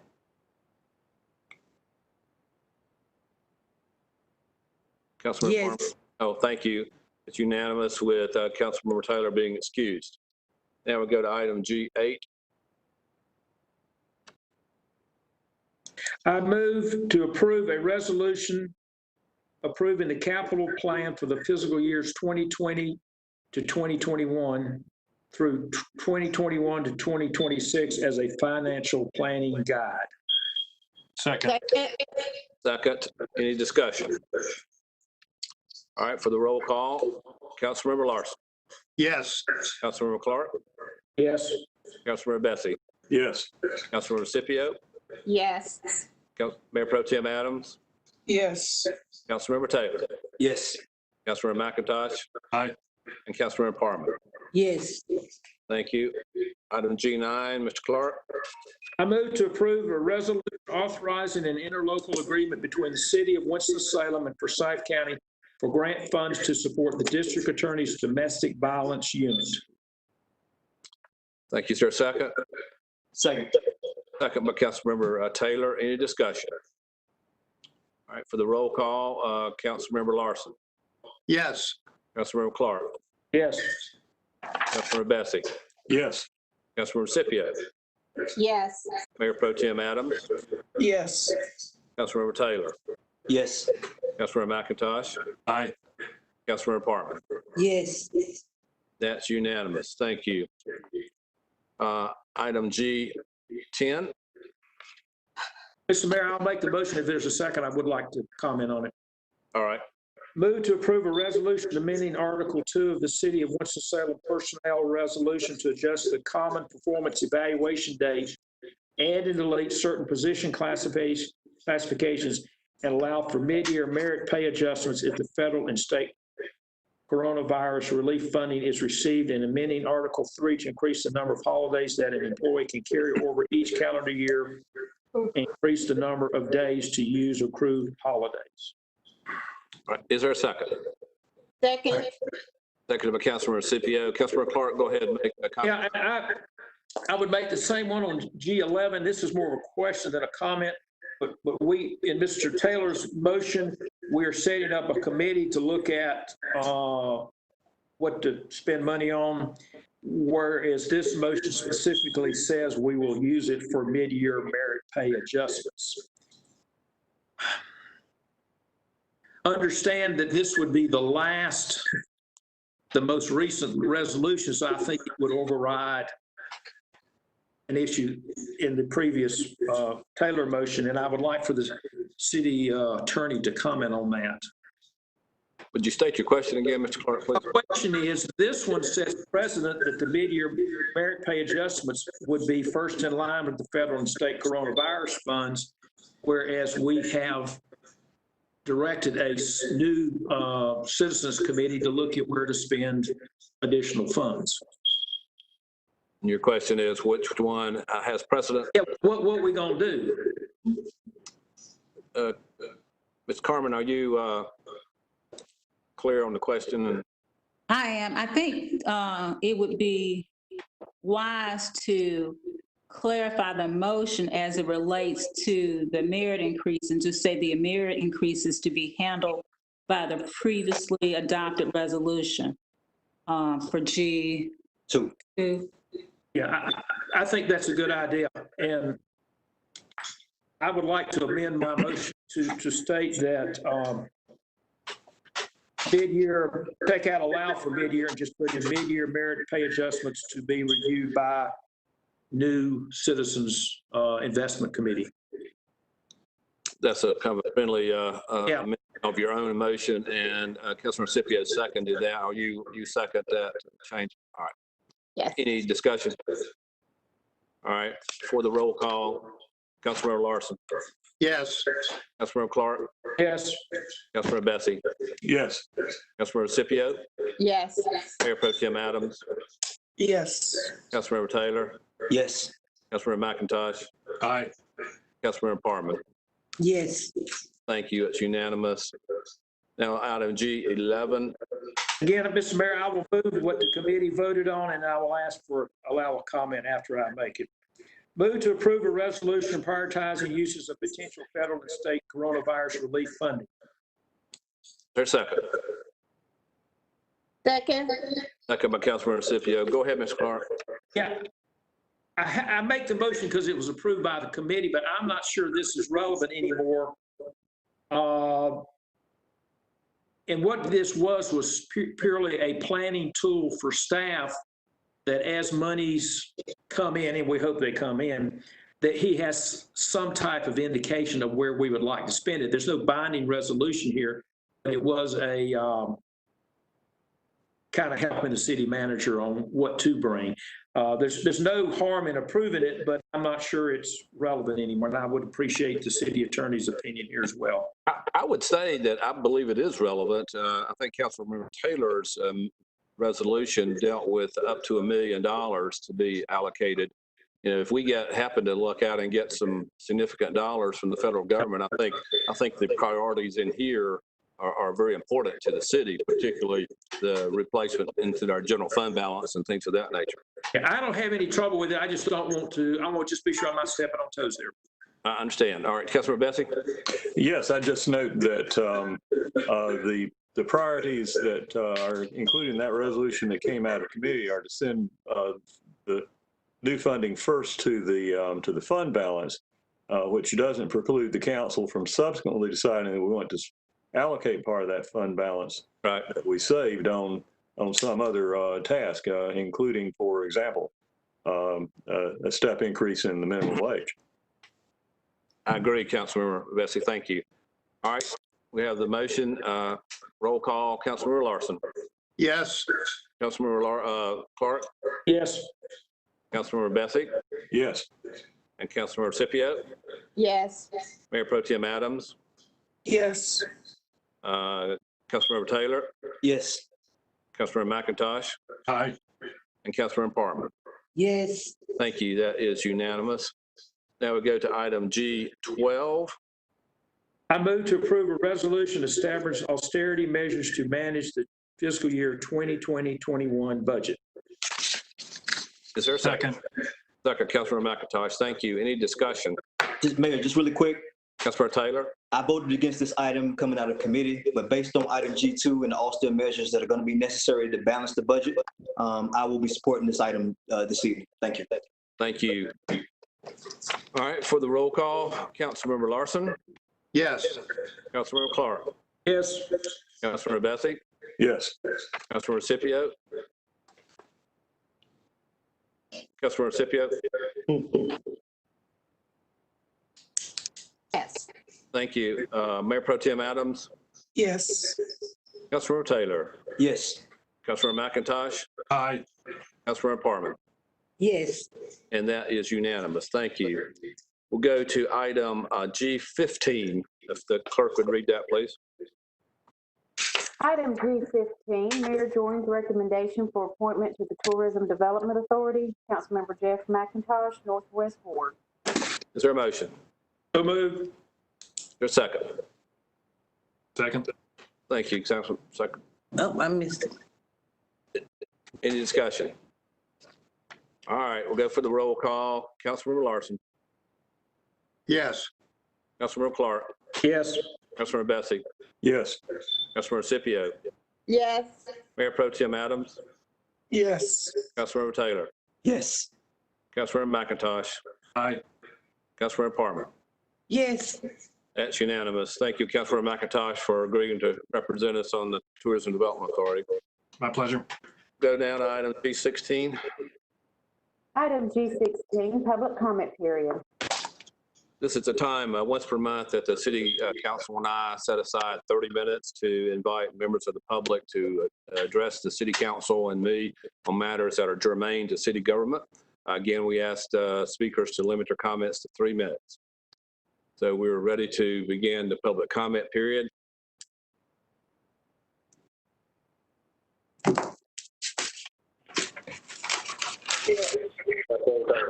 Caller, if you would please give your name and address. Yes, my name is Sherry Randazzo. Yes, ma'am, I could not hear you. My name is Sherry Randazzo. Okay, thank you. Go ahead. And your address, please. My address is 4357 Old Blues Creek Road. I'm in Winston-Salem, North Carolina, 27101. My first question, or my first comment is, I'm very concerned about that the statistics for the Winston-Salem Police Department were changed on their crime incident reports as of July 12th. The ones that I downloaded that were from, that I actually downloaded on June 11th, show a completely different picture of the crime rate in our city. So it appears as if they've dropped the crime rate in a day by 17%. Secondly, however, I want to say that I completely support funding the police. I'd actually support an increase for our law enforcement because our crime rates are continuing to rise. We already don't have enough officers to enforce law and order, and eventually the lack of personnel leads to increased response times, less resources for solving crimes, and lack of engagement with the community, and ultimately the rise of criminal activities. Those that need it the most are going to be severely impacted. And eventually, as crime rates continue to rise, this is going to lead to property values declining, businesses moving, an increase in unemployment, and potential employers and residents choosing other cities that have fully funded, functioning, and appreciated law enforcement. Abolishing the police also means the discontinuation of EMS and fire services, as during a critical threat, they're going to be without police backup and unable to respond. Forward-thinking leaders for our city would actually be strategizing as to how Winston-Salem would be able to convince those that are leading other cities, because they are, to move themselves and their businesses to Winston-Salem. Thank you. Thank you very much. Next speaker, if you'd give us your name and address, please. Thank you very much. Next speaker, give us your name and address. Yes, speaker, if you give us. Yes. Yes, sir. My name's Chris McKeon. I'm a candidate for mayor of Winston-Salem. And I'm here to speak to you tonight, and I hear that you say that you don't want to defund the police department, but yet at the same time, I see where you want to freeze 15 positions to allocate the $1 million that possibly would save for several different things that goes on, or you want to appoint a committee to allocate that money for other things in the city. What I find is that if we have extra money in the budget that's not going to be spent, why wouldn't we want to reallocate that to the taxpayers where it came from, and put the money back to the people if we don't need it and use it? Mr. Larson, I think you and I had a conversation where you pointed out that you expected a budget shortfall because based on revenues from certain things in the city, such as fees and services or such, whatever that raises additional money, you see that not coming about. And I think that's a valid point. So why would we ever want to allocate additional money for things that we don't even know that we're going to have money for? My other question would be this, and we talk about defunding the police department also, and we all had the opportunity to witness about a week ago of the police department being asked to stand down and allow Interstate 40 to be blocked. I find this to be irrational, and I find it not to be a thing that it creates a safe environment for our people and our citizens of Winston-Salem. And I find it highly unprofessional of our city council to ask those police officers to stand down and not allow them to do their job. That also points to the fact that maybe we need more city or police officers. We've witnessed some very unfortunate events that have occurred in other states, but we have not witnessed those events to happen here in the city of Winston-Salem. So I think we're allowing the tail to wag the dog, and that needs to stop. We look at what went on in Seattle, and we see that 6 city blocks taken over by a group of Antifa. When we start reducing our police force, could we not also expect that to happen here? I ask that you take all of these things into consideration and to think about it, and to think about your citizens of our community who needs to be protected. And that is what our city police department, as well as our fire department, does. They provide a service that can't be, we can't thank them enough for doing. Thank you for your comment, sir. I'm told we have nobody else waiting in the queue for a public comment, so I will close the public comment period, and I would entertain a motion to adjourn. Mr. Mayor? Yes, Mr. Clark. I'd like to make the comment before we adjourn, please. Yes, please, go ahead. 2 things. One, I would like to go on the record saying I would like for the city council to meet in person. We had originally planned to do it tonight, but because of a potential COVID situation, we had to postpone it. And I think as a general rule, the council wants to, when and if we can do it safely.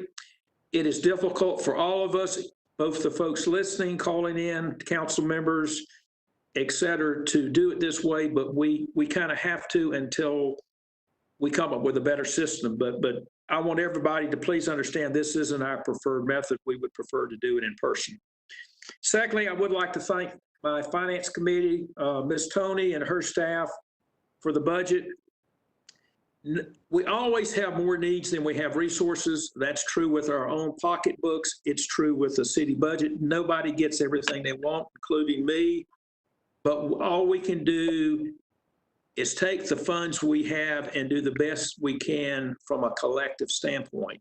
And I want to assure everybody that when and if Ms. Adams can bring the money in from Washington and Mr. McIntosh can bring it in from Raleigh, that we will all get together and work through this and try to do as best we can. And who in the heck knows what's going to happen, but we will move forward with it. Thank you. Thank you, Mr. Clark. Is there a motion to adjourn? So moved. Second. Second. All right. All in favor of the motion to adjourn, please say aye. Aye. Aye. Aye. Any opposed? No. Aye. Sorry. I think that's in favor of adjourning. All right, we are adjourned. Thank you all. Thank you.